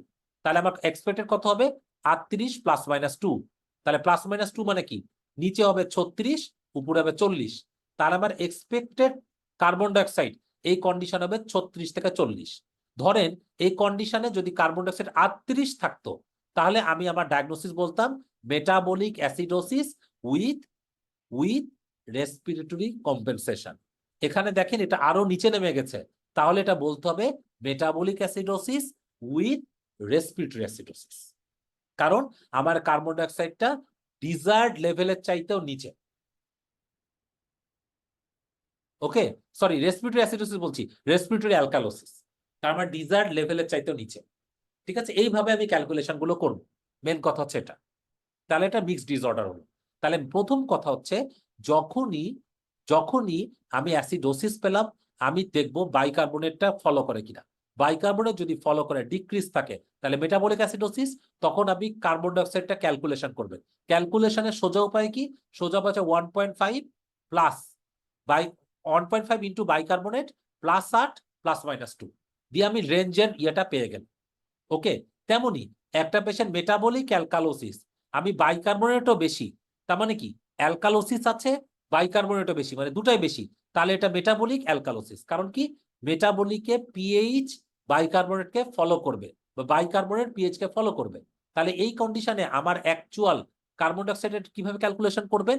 ওখানে ছিল 1.5 ইন্টু বাইকার প্লাস 8 প্লাস -2, দুটা কন্ডিশনে +-2 এর কথাটা মনে রাখবে। ঠিক আছে, এখানে ক্যালকুলেশন করবে এইভাবে 0.7 ইন্টু 40 মাইনাস যে লেভেলে বাইকার্বনেটটা আছে। ঠিক আছে, বাইকার্বনেট এইচ লিখে রেখে রাখলাম, 40 মাইনাস বাইকার্বনেট। ঠিক আছে, এটার সাথে +-2 আছে, এটার সাথে 40 দিয়ে যোগ হবে। আচ্ছা, আমি দেখাচ্ছি, এটা পরে ক্যালকুলেশন করে দেখানো যাবে। তাহলে আমার মেন কথা হচ্ছে যদি অ্যাসিডোটিক হয় 0.5 থেকে বাইকার্বনেট গুণ দিব, 8 যোগ করব, +-2 হিসাব করব, এটাই আমার কম্পেনসেশনের রেঞ্জ। কিন্তু যদি অ্যালকালোসিস হয়, অ্যালকালোসিস হলে আমি যেটা করব, প্রথমে 40-এর সাথে যোগ করব। 40 কেন যোগ করব? 40 আমার অ্যাকচুয়াল কার্বন ডাইঅক্সাইডের লেভেল। এখানে তো আমার কি হয়েছে, অ্যাসিডোটিক থেকে অ্যালকালোটিক হয়েছে, অ্যালকালোটিক মানে বাইকার্বনেট বেড়েছে। এখানে আমার প্রেডিকশন কি, কার্বন ডাইঅক্সাইড বাড়বে, নাহলে তো কম্পেনসেট করতে পারবে না, কারণ কার্বন ডাইঅক্সাইড বাড়াতে হবে বাইকার্বনেটকে ব্যাটেল করার জন্য। এই জন্য এটা নর্মাল ভ্যালু হচ্ছে 40, এই জন্য 40-র সাথে আপনি যোগ করবেন 0.7 ইন্টু বাইকার্বনেট -24, ওকে, +-2। এখন point of view, normal bicarbonate হচ্ছে 24 একটা মানুষের ক্ষেত্রে, নর্মাল বাইকার্বনেট। তাহলে নর্মাল যদি বাইকার্বনেট 24 হয়, তাহলে এটা লেভেল 40-ই হবে, তাই না? 40-ই হবে, এটা তো আমার ডিজায়ার্ড লেভেল। এখন বাইকার্বনেট কত বেড়েছে সেখান থেকে 24 বাদ দিয়ে 0.7 দিয়ে গুণ করে +-2 দিয়ে আমি অ্যাকচুয়াল লেভেলটা ক্যালকুলেট করব। ঠিক আছে, এটা একটা কঠিন অঙ্ক, এই দুটো অঙ্ক আমাদেরকে মনে রাখতে হবে। বা আরেকটা সোজা হিসাবে মনে রাখতে পারেন, বাইকার্বনেটের সাথে 15 যোগ করে দিবে, 15 যোগ করে দিয়ে আমার একটা ধারণা পাবো যে এটা আসলে কি অবস্থায় আছে। অ্যাকচুয়াল যে বাইকার্বনেট সাথে 15 যোগ করে দিবে। ঠিক আছে, এটা একটা উপায়। এটা অ্যাসিডোসিসের জন্য একই উপায়, অ্যালকালোটিকের ক্ষেত্রে একই উপায়, আমি দুটাই দেখাবো। এখন পয়েন্ট অফ ভিউ, রেসপিরেটরি ক্ষেত্রে কি হবে? রেসপিরেটরি ক্ষেত্রে কি ঘটনা? পিএইচ ডিক্রিজড আছে, পিএইচ ডিক্রিজ, দেখেন বাইকার্বনেটে তাকালাম, বাইকার্বনেট ডিক্রিজ হলে মেটাবলিক চিন্তা করতাম, তো বাইকার্বনেট ইনক্রিজ, তার মানে পিএইচ কমে যাওয়ার কারণ হচ্ছে রেসপিরেটরি, তাহলে এটা রেসপিরেটরি অ্যাসিডোসিস। ওকে, এখানে দেখেন পিএইচ বেড়ে গেছে, পিএইচ বেড়ে গেলে বাইকার্বনেটে তাকাবো, বাইকার্বনেটকে ফলো করছে না, তাহলে এটা রেসপিরেটরি প্যাথোলজি, তাহলে এটা রেসপিরেটরি অ্যালকালোসিস। ঠিক আছে, এইভাবে আমি ক্যালকুলেশনটা করব। এখন পয়েন্ট অফ ভিউ, রেসপিরেটরি প্যাথোলজির কম্পেনসেশনটা হয় কিডনি দিয়ে, তাই না? এখন একটা কথা মনে রাখবেন, কিডনিতে কম্পেনসেশন হচ্ছে অ্যাকিউটও হতে পারে, ক্রনিক হতে পারে। ক্রনিক কম্পেনসেশনটা অত্যন্ত গুরুত্বপূর্ণ রিগার্ডিং কিডনি প্যাথোলজি। কিভাবে এটা বুঝবেন? আমরা একটা হোয়াইট বোর্ডে আসি, এ কি হোয়াইট বোর্ড আসলো নাকি?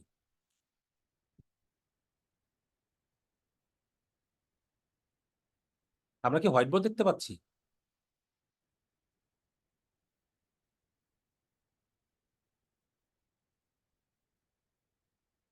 জি ভাই, দেখা যাচ্ছে। আচ্ছা, ওকে, অসুবিধা নেই। তাহলে আমরা একটু রেসপিরেটরিটা নিয়ে একটু আলোচনা করি। তাহলে রেসপিরেটরি দুই রকম হইতে পারে, একটা অ্যাসিডোটিক, অ্যাসিডোসিস, একটা অ্যালকালোসিস। এখানে একটা সোজা ফর্মুলা আমরা মনে রাখবো,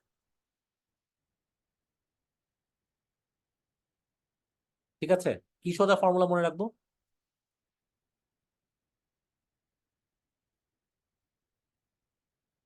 আচ্ছা, কি সোজা ফর্মুলাটা এখানে মনে রাখতে হবে? মনে রাখতে হবে যে আমার অ্যাসিডোটিকের সাথে কি জিনিসটা এখানে সম্পর্কযুক্ত। ঠিক আছে, এটা কি অ্যাকিউট না ক্রনিক? অ্যাকিউট না ক্রনিক? তাহলে এখানে আমি অ্যাকিউট লিখে রাখলাম, এখানে আমি ক্রনিক লিখে রাখলাম। ঠিক আছে, অ্যাকিউট আর ক্রনিক আমি বোথ লিখে রাখলাম। এখন পয়েন্ট অফ ভিউ হচ্ছে, যদি অ্যাসিডোসিসটা কোনো একটা কারণে অ্যাকিউট কন্ডিশনে হয়, অ্যাকিউট কন্ডিশনে হয়, তাহলে আপনি অ্যাকিউট কন্ডিশনে মনে রাখবেন, মানে সরি অ্যাসিডোটিক কন্ডিশন অ্যাকিউট আর ক্রনিকের জন্য 1 আর 4 কথাটা মনে রাখবেন। পরে আমি বলছি অ্যালকালোসিসের জন্য 2 আর 5 কথাটা মনে রাখবেন। কেন অ্যালকালোসিস 2 5 মনে রাখবেন? কারণ দেখেন অ্যাসিডোসিসের চাইতে অ্যালকালোসিসে ওয়ার্ড বেশি আছে, তাই না? কাজে 2 5। আর অ্যাসিডোসিসে ওয়ার্ড কম, এই জন্য 1 4। তাহলে 1 4 2 5, 1 4 2 5। অ্যাকিউটে 2, ক্রনিকে 4। এখানে সরি অ্যাকিউটে 1, ক্রনিকে 4। এখানে অ্যাকিউটে 2, ক্রনিকে 5। আবার বলছি, এটা তো রেসপিরেটরি প্যাথোলজি, এটার কম্পেনসেশন মেটাবলিক আকারে আসবে। তাহলে রেসপিরেটরি অ্যাসিডোসিস, রেসপিরেটরি অ্যালকালোসিস। তাহলে রেসপিরেটরি অ্যাসিডোসিসে ওয়ার্ড কম, এই জন্য 1 4। অ্যাকিউটে 1, ক্রনিকে 4। রেসপিরেটরি অ্যালকালোসিসে অক্ষর বেশি, ওয়ার্ড বেশি, এই জন্য 2 5। এখন পয়েন্ট অফ ভিউ হচ্ছে, ধরেন রেসপিরেটরি অ্যাসিডোসিসে কি হয়, আমাদের কার্বন ডাইঅক্সাইডের লেভেলটা বেড়ে যায়, তাই তো? কার্বন ডাইঅক্সাইড লেভেলটা বেড়ে যায়, নর্মালি 40 থাকার কথা 40 থেকে বাড়ে। মনে রাখবেন, প্রতি 10 বাড়ার জন্য, প্রতি 10 বাড়ার জন্য বাইকার্বনেট কম্পেনসেশন অ্যাকিউটে 1 বাড়বে, ক্রনিকে 4 বাড়বে। ধরেন রেসপিরেটরি অ্যাসিডোসিসের কারণে কার্বন ডাইঅক্সাইডের 50, বাইকার্বনেটের নরমাল ভ্যালু কত? 24। তাহলে প্রতি 10 বাড়ার জন্য এই অ্যাকিউটে বাইকার্বনেট টার্গেট হবে 25, ক্রনিকের ক্ষেত্রে হবে 28। খুবই সিম্পল হিসাব। ঠিক আছে, অ্যালকালোসিসে কি হয়, কার্বন ডাইঅক্সাইড লেভেলটা কমে যায়। কারণ কি, এখানে অ্যালকালোসিস, তাহলে এখানে কার্বন ডাইঅক্সাইড ফল করে। তাহলে প্রতি 10 ফলের জন্য, ধরেন 30 হয়েছে, প্রতি 10 ফলের জন্য অ্যাকিউট কন্ডিশনে বাইকার্বনেট 2 করে কমবে, ক্রনিকে 5 করে কমবে। কেন কমবে? কারণ এটা অ্যালকালোটিক, বাইকার্বনেট সরি কার্বন ডাইঅক্সাইড কমে গেছে। কমে গেলে কি রেসপিরেটরি অ্যালকালোসিস, তাহলে মেটাবলিক অ্যাসিডোসিস হবে, তাহলে বাইকার্বনেটকে ফল করাতে হবে। তাহলে বাইকার্বনেট কি 24 থেকে অ্যাকিউটে 22-এ নামতে হবে, ক্রনিকে কত? 19-এ নামতে হবে। কথাটা কি বুঝতে পারলাম? খুবই সোজা, জি। এটা কিন্তু সবচেয়ে ইজি। তাহলে আমাকে মনে রাখতে হবে অ্যাসিডোসিস, অ্যালকালোসিস। ঠিক আছে, অ্যাকিউট ক্রনিক উপরে পাশাপাশি, আর অ্যাসিডোসিসে 1 4, অ্যালকালোসিসে 2 5। কারণ কি অ্যালকালোসিস বেশি কেন? বিকজ অ্যালকালোসিসের ওয়ার্ড বেশি। মনে রাখা খুব সোজা। সো অ্যাসিডোটিক কন্ডিশনে প্রতি 10, প্রতি 10 বাড়বে, কারণ অ্যাসিডোটিক। প্রতি 10 বাড়ার জন্য অ্যাকিউটে 1 বাইকার্বনেট বাড়বে, ক্রনিকে 4 বাইকার্বনেট বাড়বে। অ্যালকালোটিক কন্ডিশনে প্রতি 10 কমার জন্য অ্যাকিউটে 2 বাইকার্বনেট কমবে, ক্রনিকে 5 বাইকার্বনেট কমবে। ঠিক আছে, এই কথাটা মনে রাখবেন। আমরা কি এটা দেখতে পাচ্ছি? স্ক্রিন কি কিছু দেখা গেছে?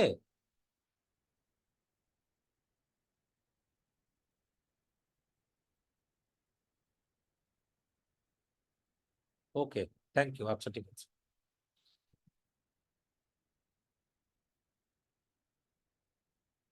ঠিক আছে, এবার আমি একটু স্লাইডে বা চলে যাব।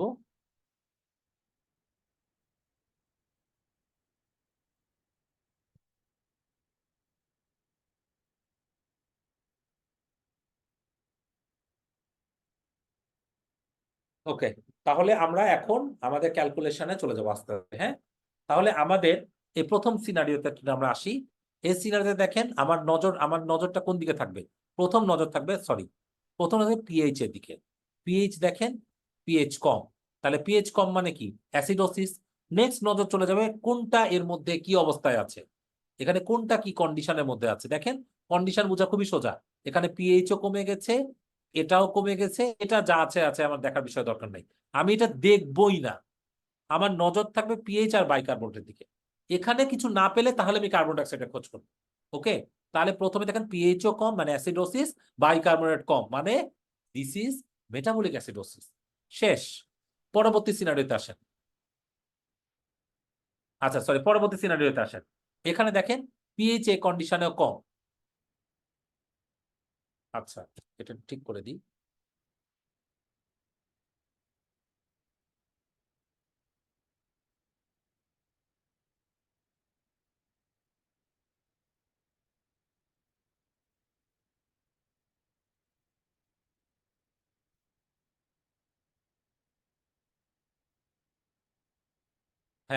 এই সিনারিওতে আসে এবার। এবার দেখেন তাহলে এটা আমাদের ক্লিয়ার। এখানে দেখেন পিএইচ বেশি, পিএইচ বেশি, ঠিক আছে, পিএইচ বেশি মানে এটা অ্যালকালোসিস। ও সরি, এটা তো আমি দিছি, তাহলে 2 হবে। আচ্ছা ঠিক আছে, ওকে সরি। এবার এটা দেখেন পিএইচ এই কন্ডিশনে দেখেন 7.2, 7.2 হলে আমার নেক্সট নজর তাহলে অ্যাসিডোটিক পিএইচ, তাহলে এটা অ্যাসিডোটিক প্রথম কন্ডিশনে, মানে দ্বিতীয় কন্ডিশনে, সরি এই যে এটা দেখেন। আচ্ছা এই কন্ডিশনটা দেখেন, তাহলে পিএইচ এই কন্ডিশনে 7.2 মানে অ্যাসিডোসিস। নেক্সট নজর কোথায় যাবে? বাইকার্বনেটে, বাইকার্বনেটে কম, তাহলে এটা মেটাবলিক অ্যাসিডোসিস, কারণ এখানে পিএইচ ফলোজ দ্য বাইকার্বনেট বা বাইকার্বনেট ফলোজ দ্য পিএইচ। ওকে, এবার সেকেন্ড ইস্যুতে আসেন। এখানে দেখেন pH 7.2, bicarbonate 36, partial pressure of carbon dioxide 35, তাহলে প্রথম পিএইচে দেখেন পিএইচ অ্যাসিডোটিক। এবার নেক্সট নজর বাইকার্বনেটে, বাইকার্বনেট থাকার কথা ছিল হচ্ছে 24, আছে 36, মানে বাইকার্বনেট বেড়ে গেছে। তাহলে point of view pH does not follow the bicarbonate, তাহলে প্যাথোলজি কোন জায়গায়? প্যাথোলজি তাহলে রেসপিরেটরিতে, তাহলে দিস ইজ রেসপিরেটরি অ্যাসিডোসিস। ওকে, খুবই সোজা হিসাব, এটা আমাদেরকে ক্যালকুলেট করতে হবে। এবার 3 নম্বর পয়েন্টে আসি, দেখেন পিএইচ 7.55, তাহলে কি পিএইচ অ্যালকালোটিক, তাহলে অ্যালকালোটিক পিএইচ হলে আমার নেক্সট নজর কোথায় যাবে? বাইকার্বনেটে। বাইকার্বনেট দেখেন 24 থাকার কথা ছিল, 37 আছে, তার মানে এটা মেটাবলিক অ্যালকালোসিস। ঠিক আছে, 3 নম্বর পয়েন্ট অফ ভিউ। 4 নম্বর দেখেন পিএইচ এখানে কি 7.55 মানে অ্যালকালোটিক, আমার নজর থাকবে বাইকার্বনেটে। বাইকার্বনেট কি বেশি? না, বাইকার্বনেট কম আছে, বরং কমে গেছে। ওকে, তাহলে এই যে বাইকার্বনেট কমে গেছে, পিএইচ বেশি, তাহলে প্রবলেমটা পার্শিয়াল প্রেশার অফ কার্বন ডাইঅক্সাইডে, তাহলে ইট ইজ রেসপিরেটরি অ্যালকালোসিস। ঠিক আছে, এখানে আসলে কার্বন ডাইঅক্সাইড আরো বাড়বে, পয়েন্ট অফ ভিউ সেট মানে ঠিকই আছে, এটা হচ্ছে রেসপিরেটরি অ্যালকালোসিস। তাহলে এই 4টা জিনিস আমাদের খুবই সোজা হিসাব। যখনই আমি পিএইচ এর দিকে তাকাবো, পিএইচ কি অবস্থায় আছে, এটা কি অ্যালকালোসিসে আছে না অ্যাসিডোসিসে আছে? তাহলে যখনই পিএইচ অ্যালকালোসিসে হয় বা অ্যাসিডোসিসে হয়, নেক্সট আমাকে চেক করে দেখতে হবে বাইকার্বনেটের কি অবস্থা। যদি পিএইচ বাইকার্বনেটকে ফলো করে, তাহলে ডিসঅর্ডারটা মেটাবলিক। যদি পিএইচ অ্যাসিডিক হয়, বাইকার্বনেটকে ফলো করছে, মেটাবলিক অ্যাসিডোসিস। পিএইচ অ্যালকালোটিক, বাইকার্বনেটকে ফলো করছে, মেটাবলিক অ্যালকালোসিস। আর পিএইচ অ্যাসিডোটিক বা অ্যালকালোটিক, বাইকার্বনেটকে ফলো করছে না, তাহলে যথাক্রমে সেটা রেসপিরেটরি অ্যাসিডোসিস অথবা অ্যালকালোসিস। ঠিক আছে, তাহলে এই 4টা কনসেপ্ট আমাদেরকে মনে রাখতে হবে। তাহলে কি বললাম? পিএইচ ফলো বাইকার্বনেট, তাহলে এটা ডিসঅর্ডারটা মেটাবলিক। ওকে, তাহলে পিএইচ এর সাথে অবশ্যই বাইকার্বনেটের সিমিলিয়ার চেঞ্জ হতে হবে। ওকে, পিএইচ যদি বাইকার্বনেটকে ফলো না করে, তাহলে এটা রেসপিরেটরি। পিএইচ যদি নরমাল থাকে, শুরুতেই নরমাল পাচ্ছি, তাহলে চোখ বন্ধ করে চিন্তা করবো এটা মিক্সড ডিসঅর্ডার আছে। প্রথমে আপনার মিক্সড ডিসঅর্ডার মাথায় রাখতে হবে। ওকে, এবং অন্যান্য জিনিসগুলো বিশেষ করে এই যে অ্যানায়ন গ্যাপ, ডেল্টা গ্যাপ, এখান থেকে আমাকে বাকি ক্যালকুলেশন গুলোকে মাথায় রাখতে হবে। তাহলে আমরা উইন্টার ফর্মুলা আগেই বলেছিলাম, এক্সপেক্টেড কার্বন ডাইঅক্সাইড লেভেলটা দেখার জন্য 1.5 into bicarbonate plus 8 plus minus 2, বা আরো একটা সোজা হিসাব জাস্ট একটু নিজের মনে রাখার জন্য, বাইকার্বনেটের সাথে 15 যোগ করবে। ওকে, তাহলে আর একটা কি, যদি মেটাবলিক অ্যালকালোসিস ক্যালকুলেট করতে চান, তাহলে আপনি এটা partial pressure of carbon dioxide হবে 40 সাথে 0.7 ইন্টু মেজার্ড কার্বনেট মাইনাস 24, ঠিক আছে, প্লাস মাইনাস 2। এটা একটা প্লাস মাইনাস 2 হচ্ছে জাস্ট অ্যাজাম্পশনের জন্য, বা আমাদের যে কি বলে বাইকার্বনেট আছে 15 যোগ করে দিয়ে একটা আপনি অ্যাজাম্পশন পেয়ে যেতে পারেন। আর আমি এটা আগেই বলেছিলাম যে এই যে কম্পেনসেশনের জন্য অ্যাকিউটের ক্ষেত্রে অ্যাসিডোটিক কন্ডিশন, তাহলে 1.4, অ্যালকালোটিকের ক্ষেত্রে 2.5। ওকে, তাহলে এবার আস্তে আস্তে আমরা তাহলে একটু সিনারিও গুলো সলভ করি। এখন আমরা অসংখ্য সিনারিও সলভ করবো আধা ঘন্টায়, তারপর আমাদের ক্লাস শেষ। তাহলে প্রথম কথা হচ্ছে সিনারিও। তাহলে সিনারিওর ফর্মুলা আমাদেরকে মনে রাখতে হবে। প্রথম ফর্মুলা কি? পিএইচ কি অবস্থায় আছে, খালি আমার সাথে মিলাই নেন। পিএইচ এ কন্ডিশনে অ্যাসিডোটিক, ঠিক আছে, তাহলে অ্যাসিডোটিক পিএইচ। ফার্স্ট অফ অল আমি দেখবো এটা বাইকার্বনেটকে ফলো করছে কিনা, দেখি বাইকার্বনেট ফলো করছে, তাহলে বাইকার্বনেটকে যখনই ফলো করবে, আমার ডায়াগনোসিস কি? আমার diagnosis this is a case of বাইকার্বনেটকে ফলো করছে মানে মেটাবলিক অ্যাসিডোসিস। বাইকার্বনেটকে ফলো করছে মানে মেটাবলিক অ্যাসিডোসিস। এখন আমার নেক্সট কাজ কি থাকবে? বাইকার্বনেটের এই ব্যাকগ্রাউন্ডে, অ্যাসিডোটিক ব্যাকগ্রাউন্ডে রেসপিরেটরি কম্পেনসেশন আছে কিনা কিভাবে বুঝবো? বুঝার সোজা উপায় কি? 16 ইন্টু 1.5, ঠিক আছে, plus 8 plus minus 2, this is আমার অ্যাকচুয়াল ফর্মুলা। তাহলে কি ওটা হচ্ছে 16কে যদি আপনি 1.5 দিয়ে গুণ দেন, তাহলে 16 যোগ 8 equal to 24, 24 plus 8 equal to 32, 32-এর সাথে প্লাস মাইনাস 2, তাহলে কত হচ্ছে? তার মানে 30 থেকে 34। তাহলে আমার অ্যাকচুয়াল রেঞ্জ অফ কারেকশন হওয়া উচিত 30 থেকে 34-এর মধ্যে। কত আছে? দেখেন 32 আছে। তাহলে যদি 32 থাকে আমি ধরে নিব এটা রেঞ্জের মধ্যেই আছে। আরেকটা ভুয়া উপায় আছে। কি ভুয়া উপায়? বাইকার্বনের সাথে 15 যোগ করে দেন। 15 যোগ করলে কত হলো? 31। তাহলে এটাও ধরে নিচ্ছি 31 মানে 32-এর কাছাকাছি, অলমোস্ট কম্পেনসেশনের মধ্যেই আছে। কিন্তু এখানে ভয় হচ্ছে কি, যে অনেক সময় আপনার এক্সাক্ট ইয়েটা নাও মিলতে পারে, তখন আপনি কিন্তু 31 আছে, আপনি অন্য ডিসঅর্ডারে চলে যাবেন। তো এই জন্য রেঞ্জটা মনে রাখাটা সবচেয়ে গুরুত্বপূর্ণ এই সকল ক্ষেত্রে। তা আমার এটা রেঞ্জের মধ্যে আছে। রেঞ্জের মধ্যে থাকলে আমি কি বলবো? This is a case of metabolic acidosis with respiratory compensation. কারণ কি, এখানে কার্বন ডাইঅক্সাইডটা কম্পেনসেটরি রেঞ্জের মধ্যে আছে, রেঞ্জের বাইরে চলে যায়নি। রেঞ্জ থেকে কমও না, রেঞ্জ থেকে বেশিও না, সেটা রেঞ্জের মধ্যে আছে। সেটা metabolic acidosis with respiratory compensation. আচ্ছা, তাহলে এক্সপেক্টেড কার্বন ডাইঅক্সাইড হচ্ছে 30 থেকে 34। তাহলে এটা আমাদেরকে মনে রাখতে হবে। আচ্ছা, 2 নাম্বার ইস্যু কি? সিনারিও 2। সিনারিও 2 তে আমরা কি দেখবো? এখানে pH 7.48, 7.48, partial pressure of carbon dioxide 67, bicarbonate 34, এই অবস্থার মধ্যে আছে। তাহলে আমি কিভাবে ক্যালকুলেশন করব? প্রথম নজরটা আমার থাকবে পিএইচ এ। তাহলে পিএইচ এর দেখে দেখেন, পিএইচ হচ্ছে অ্যালকালোটিক। অ্যালকালোটিক পিএইচ হলে আমার নেক্সট নজর বাইকার্বনেটে, দেখি বাইকার্বনেট ফলো করছে কিনা। বাইকার্বনেট থাকার কথা 34, সরি 24 আছে, 34 মানে বাইকার্বনেটও বেড়েছে, তাহলে এটা অ্যালকালোটিক পিএইচ কে ফলো করছে। তাহলে আমার প্রথম ডিসঅর্ডার কি? প্রথম ডিসঅর্ডার হচ্ছে এটা মেটাবলিক ডিসঅর্ডার।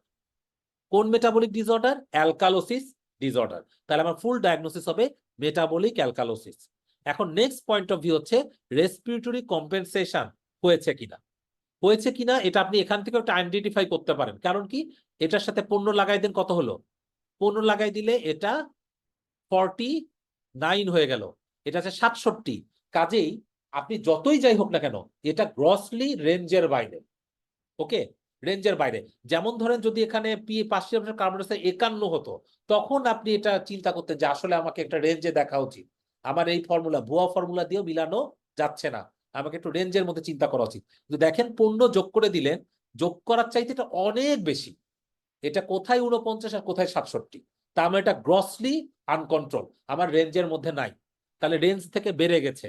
রেঞ্জ থেকে বেড়ে গেছে মানে কি? এটা অ্যাসিডোটিক রেঞ্জে চলে গেছে। কারণ আমি যখন, জাস্ট কথার কথা বুঝেন, কার্বন ডাইঅক্সাইড যদি আমার রেঞ্জ কত, রেঞ্জ ধরেন জাস্ট কথার কথা 50 ছিল, 50-এর চেয়ে বেশি, রেঞ্জের চাইতে বেশি কার্বন ডাইঅক্সাইড, মানে এটা রেসপিরেটরি অ্যাসিডোসিস। রেঞ্জের চাইতে কম যদি কার্বন ডাইঅক্সাইড হতো, কার্বন ডাইঅক্সাইড আছে ধরেন জাস্ট কথার কথা এই কন্ডিশনে, যেমন ধরেন আছে 40, তাহলে রেঞ্জ থেকে অনেক নিচে, তাহলে এটা আমরা চিন্তা করতাম mixed metabolic and respiratory alkalosis. তাহলে এটা কিন্তু এইটার জন্য আপনাকে ডাইরেক্ট ক্যালকুলেশন করার দরকার নাই, 15 যোগ করেই বুঝে যাচ্ছেন যেটা রেঞ্জের অনেক বাইরে। ঠিক আছে, তারপরে যদি আমি অঙ্কটা করি, অঙ্ক করার জন্য কি আমাকে 40-এর সাথে যোগ করতে হবে 0.7 into actual bicarbonate minus 24 plus minus 2। তাহলে কি করব? এই যে 40, 0.7 মাইনাস, এই যে দেখেন 34-এর সাথে 24 বাদ দিলাম, তাহলে হলো 45 থেকে 49। দেখেন অলমোস্ট 15 যোগ করলে যা হয় তাই। তাহলে এই যে কম্পেনসেশন, এই কম্পেনসেশনটা আছে 67, মানে যতটুকু কার্বন ডাইঅক্সাইড থাকার কথা ছিল তার চাইতে বেশি, মানে যতটুকু অ্যাসিড ফুসফুস রিটার্ন করার কথা ছিল এই অ্যালকালোসিসে, তার চাইতে অনেক বেশি রিটার্ন করে আছে।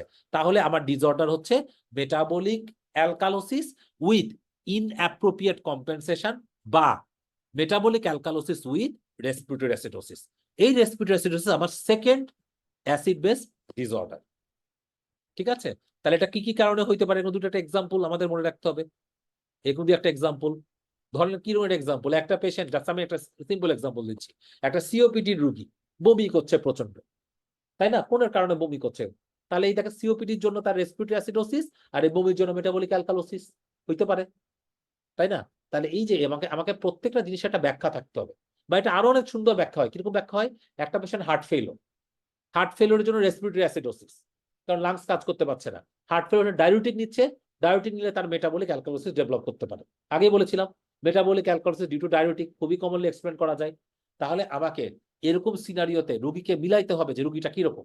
এরকম একটা রোগী ধরেন এই এই এবিজি, একটা রোগী যার হচ্ছে হার্ট ফেলিওর আছে, সেরকম একটা রোগীর আপনি শ্বাসকষ্টে ভুগছে, আপনি এবিজি করলেন, এই ফিচার পেলেন, তখন আপনি তাকে ব্যাখ্যা করতে হবে এটা respiratory acidosis due to heart failure আর metabolic alkalosis due to diabetic.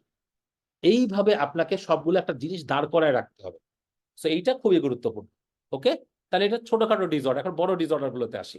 তাহলে this is metabolic alkalosis with respiratory acidosis, এটা অ্যালকালোসিস হবে নিচে।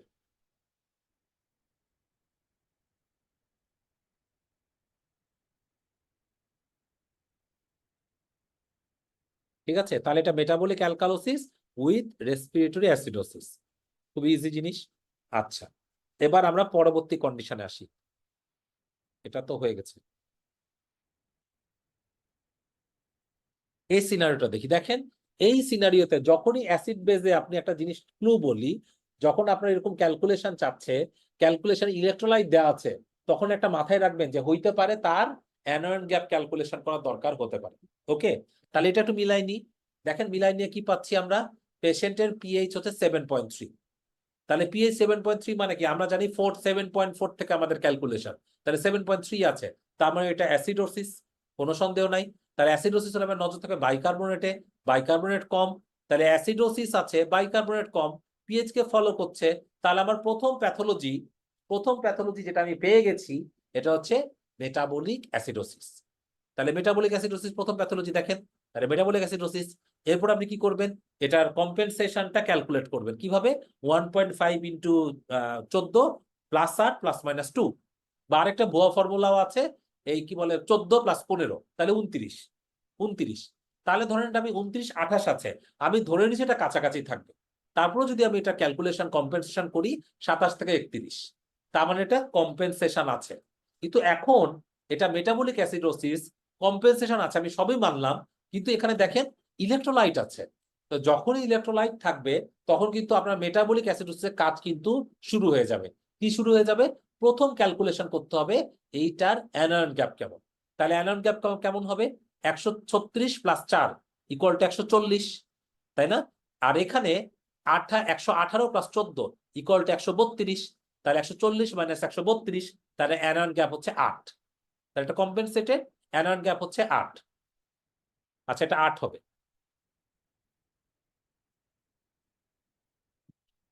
118 না, 118 তো, 118 মাইনাস 114, তাহলে 114, তার মানে 132, তাহলে এটা হবে 8।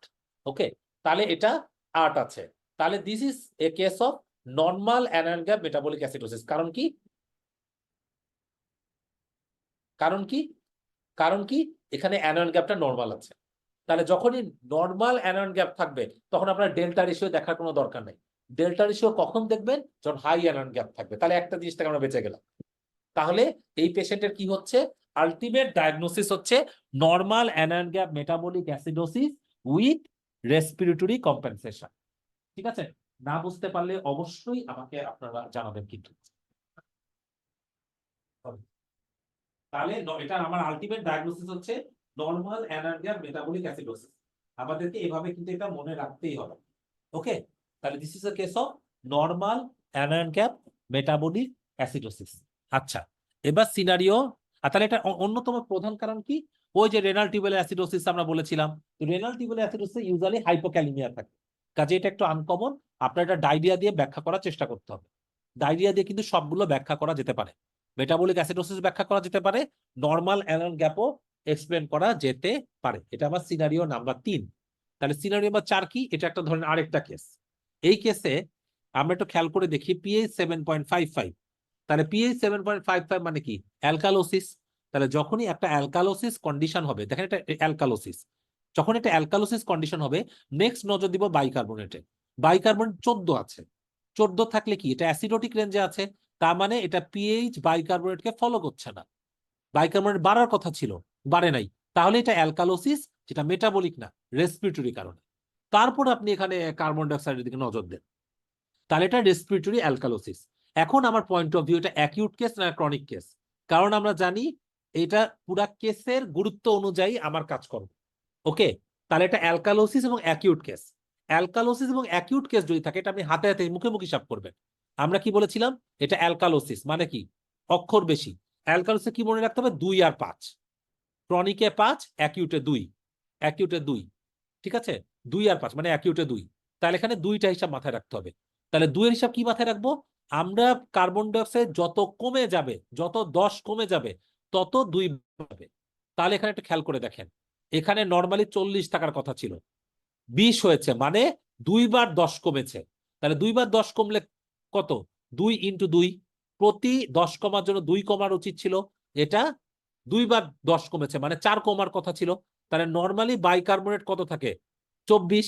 তাহলে আমার এখানে বাইকার্বনেট কমে 4 কমার কথা ছিল, তাই না? তাহলে এখানে বাইকার্বনেট হওয়ার কথা ছিল 20, কিন্তু আছে কত? 14। তাহলে বাইকার্বনেট যদি 14 থাকে, তাহলে নর্মালি যে বাইকার্বনেট থাকার কথা তার চাইতে কম আছে। তার চাইতে কম কি আছে? অ্যালকালি কম আছে। তাহলে this is call second pathology হবে মেটাবলিক অ্যাসিডোসিস। খুবই সোজা হিসাব। ওকে, তাহলে এদের জন্য আমরা এখানে এটা ক্যালকুলেশন করে 20 বের করেছে এক্সপেক্টেড বাইকার্বনেট। তো আমার এই ক্যালকুলেশন করার কোনো দরকার নাই, আমি জাস্ট এই ফর্মুলাটা মনে রাখবো। এটা অ্যাকিউট কেস, অ্যালকালোটিক, 2 করে কমার কথা প্রতি 10-এর জন্য। এখানে 20 কমেছে, মানে 4 কমার কথা, তাহলে 24 থেকে 20 হওয়ার কথা, তো আছে 14। তা আমার নর্মাল কন্ডিশনের চাইতে এক্সেস ফল করেছে। So this is A second pathology এখানে পাবেন, মেটাবলিক অ্যাসিডোসিস। ভালো করে বুঝেন, যদি এই কন্ডিশনে বাইকার্বনেট যদি 20 থাকতো, তাহলে কিন্তু আমরা একটা respiratory alkalosis with metabolic compensation থাকতো। কিন্তু যেহেতু এটা 20 থেকে আরো ফার্দার ফল করেছে, সেকেন্ড প্যাথোলজি হচ্ছে মেটাবলিক অ্যাসিডোসিস। আর শুধু মেটাবলিক অ্যাসিডোসিস না, যখনই মেটাবলিক অ্যাসিডোসিস আপনাকে অবশ্যই অ্যানায়ন গ্যাপ ক্যালকুলেট করে দেখতে হবে। তাহলে অ্যানায়ন গ্যাপ কত আছে? অ্যানায়ন গ্যাপ হচ্ছে কি 135 যোগ 5 ইকুয়াল টু 140, প্লাস 116 প্লাস 14 মানে 130, তার মানে এটা 10। এরকম হলো কেন? এটা 10 হবে, মানে কোনোটার সাথে একটু মিস ইন্টারপ্রিট হচ্ছে। আচ্ছা, এটা তাহলে 116 প্লাস হচ্ছে 14, তাহলে এটা হবে 10। হ্যাঁ, 10। তাহলে যদি এটা 10 হয়, তাহলে আমার ডায়াগনোসিস কি? ডায়াগনোসিস হচ্ছে এটা নর্মাল অ্যানায়ন গ্যাপ। তাহলে এটা হতে পারে normal anion gap metabolic acidosis, NAGMA. এটা কমনলি পাওয়া যায় কোন কন্ডিশনে? কমনলি পাওয়া যায় সিকেডিতে। সিকেডিতে ঘটনা ঘটতে পারে। কেন সিকেডিতে ঘটনা ঘটবে? সিকেডিতে কিন্তু অনেক সময় দেখা যায় কি যে পেশেন্টের মেটাবলিক অ্যাসিডোসিস হতে পারে, ঠিক আছে, যদিও নর্মাল অ্যানায়ন গ্যাপটা কমনলি থাকে না, ঠিক আছে। এবং এই কন্ডিশনে এই শর্টনেস অফ ব্রিথ আছে, হয়তো হাইপার ভেন্টিলেশন হচ্ছে, তার কারণে তার রেসপিরেটরি অ্যালকালোসিস। এইভাবে আমাকে বিষয়টা ব্যাখ্যা করতে হবে। এ পর্যন্ত আমাদের কোনো প্রশ্ন আছে ভাইয়াপুরা? এ পর্যন্ত কোনো কোশ্চিন?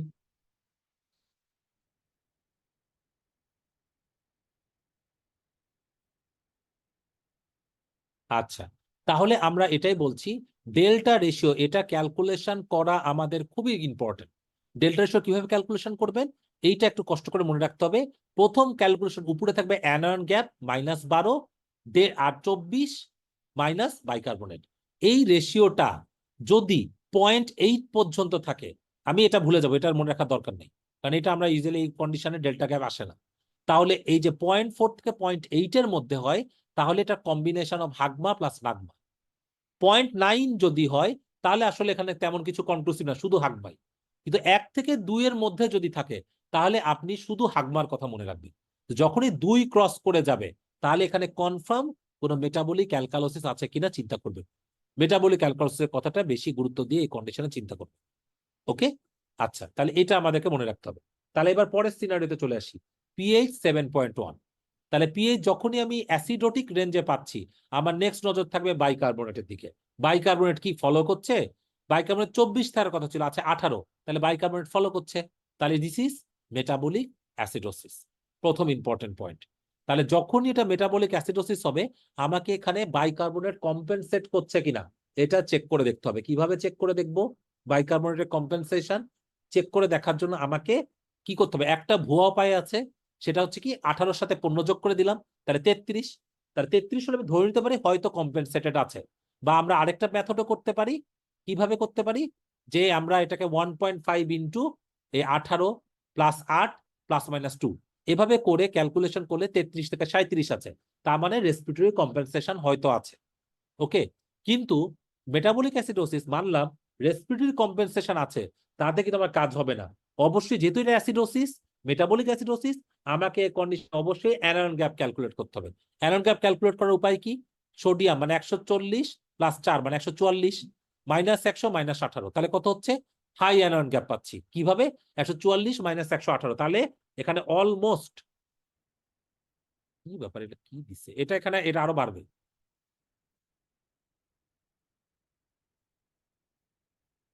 এটা হচ্ছে 26 হবে।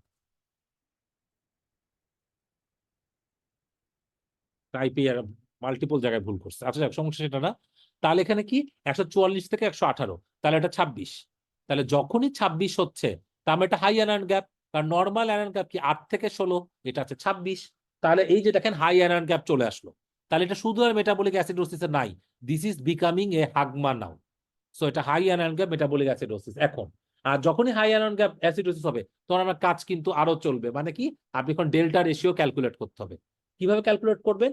ক্যালকুলেট করার উপায় হচ্ছে কি, প্রথমে হচ্ছে কি, এখানে আমরা থেকে অ্যানায়ন গ্যাপ থেকে বাদ দিব, 12 বাদ দিব, আর বাইকার্বন 24 থেকে বাইকার্বনের বাদ দিব। তাহলে এটা হবে কি, আমরা দিব হচ্ছে এখানে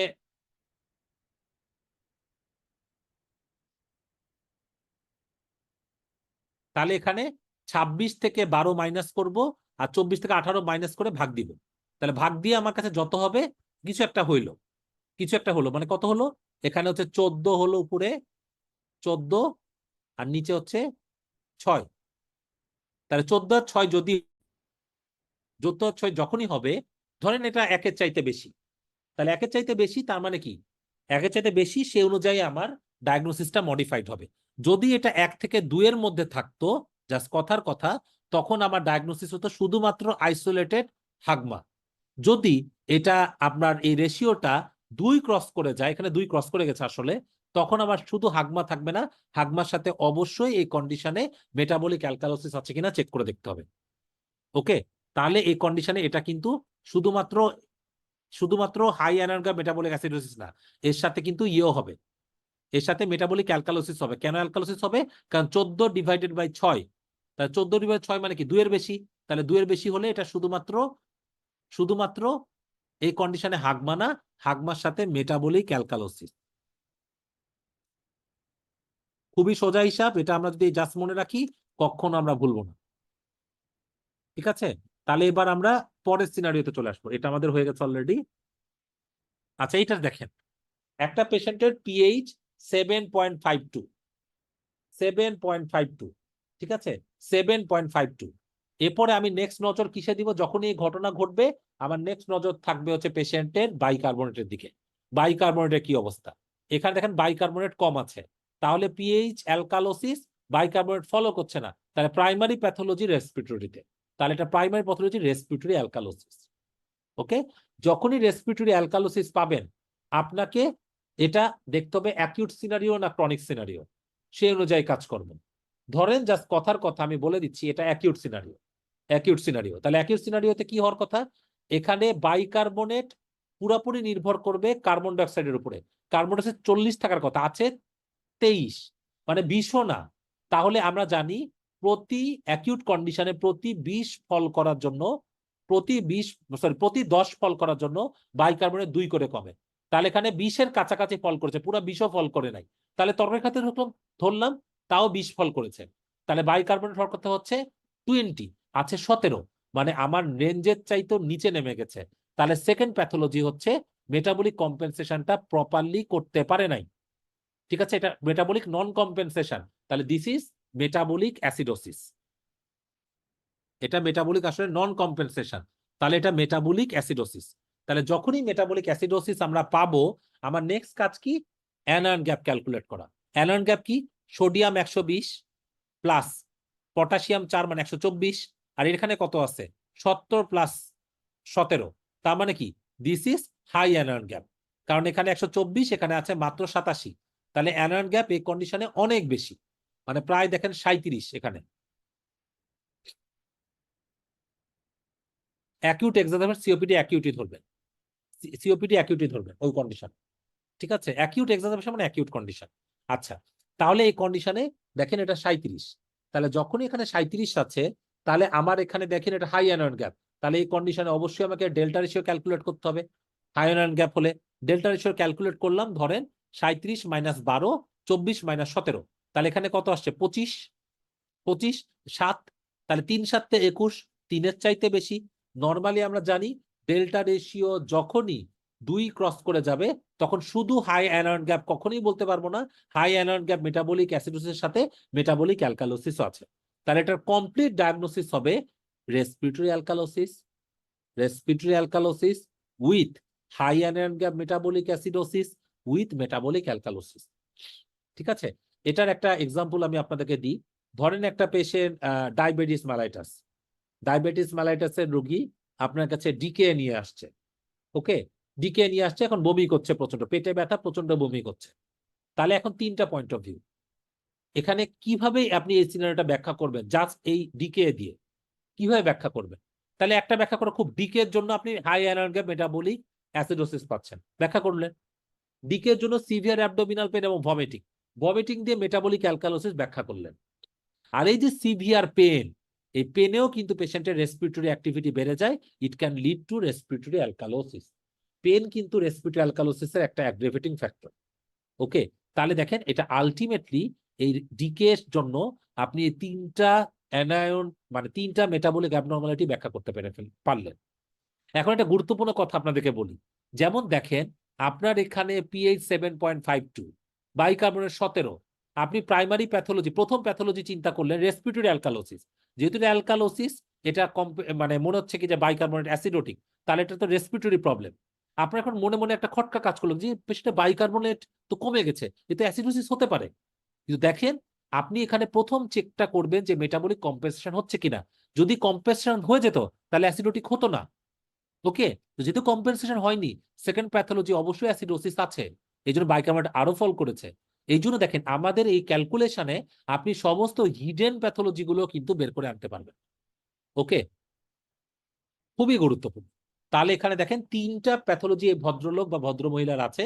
ইট could be respiratory alkalosis with high anion gap metabolic acidosis with metabolic alkalosis. খুবই ইজি একটা ব্যাপার, তাই না? তাহলে এই জিনিসগুলো আমাদেরকে মনে রাখতে হবে। এবার আরেকটা খুবই কমন আমাদের এবিজি দেখাই, acute watery diarrhoea. Acute watery diarrhoea খারাপ রোগীগুলো যদি এবিজি করতাম, আমরা অনেক সময় এরকম একটা অ্যাবনর্মালিটি পেতে পারতাম। সো অ্যাকিউট ওয়াটারি ডায়রিয়া রোগী আপনার কাছে আসছে, এসে দেখলেন, ঠিক আছে, এটা খুবই কমন একটা এবিজি, আসলে অনেক জায়গায় এটা আছে। পিএইচ দেখেন কম, তাহলে পিএইচ কম, বাইকার্বনেটও কম, তাহলে পিএইচ আর বাইকার্বনেট বোথ আর কম। তাহলে যখনই পিএইচ আর বাইকার্বনেট দুটাই কমে গেছে, তার মানে কি এটা এটা অ্যাসিডোসিস, এটা মেটাবলিক অ্যাসিডোসিস, কারণ এই যে বাইকার্বনেট পিএইচ কে ফলো করছে, তাহলে এটা মেটাবলিক অ্যাসিডোসিস। তাহলে আমার প্রথম pathology this is A metabolic acidosis. ঠিক আছে, এখন 2 নম্বরে আমি চেক করে দেখবো এটা কম্পেনসেট করে কিনা। কম্পেনসেট করার খুব সোজা উপায় একটা কি, জাস্ট আমার মনের ক্যালকুলেশনের জন্য বাইকার্বনের সাথে 15 যোগ করে দিব, 15 যোগ করে দিয়ে 29 হলো, মানে কম্পেনসেশন হওয়ার চান্সেস অনেক বেশি। ওকে, তাহলে আমি তারপর কি করলাম, 14কে 1.5 দিয়ে গুণ করলাম, তাহলে 21 হলো, 21-এর সাথে 8 যোগ করলাম মানে 29 হলো, তাহলে 29 ± 2, তাহলে আমার কম্পেনসেশন হবে 27 থেকে 31, তাহলে এটা 28 আছে, মানে এটা মেটাবলিকটা কম্পেনসেট করেছে। ওকে, তাহলে এটা metabolic acidosis with respiratory compensation এই অবস্থায় দাঁড়িয়ে আছে। নেক্সট আমার কাজ কি, যেহেতু অ্যাসিডোসিস, আমাকে অবশ্যই এই কন্ডিশনে অ্যানায়ন গ্যাপ ক্যালকুলেট করতে হবে। তাহলে অ্যানায়নকে কিভাবে বুঝবো, সোডিয়াম 126, পটাশিয়াম 4 মানে 130, 130 প্লাস 96 প্লাস 14, 96 প্লাস 14 মানে কত, 110, তাহলে 130 মাইনাস 110 ইকুয়াল টু 20, তাহলে anion gap high, anion gap 20। আচ্ছা, যখনই অ্যানায়ন গ্যাপ হাই হবে, আমার নেক্সট কাজ কি, ডেল্টা রেশিও ক্যালকুলেট করা। তাহলে ডেল্টা রেশিও ক্যালকুলেট করার জন্য কি করতে হবে, অ্যানায়ন গ্যাপের সাথে 12 বাদ দিব, দিয়ে 24-এর সাথে বাইকার্বনেট বাদ দিব। তাহলে অ্যানায়ন গ্যাপের সাথে 12, তাহলে এটা হাই অ্যানায়ন গ্যাপ, তাহলে ডেল্টা রেশিও কি, এই দেখেন 20 মাইনাস 12 ডিভাইডেড বাই 24 মাইনাস 14।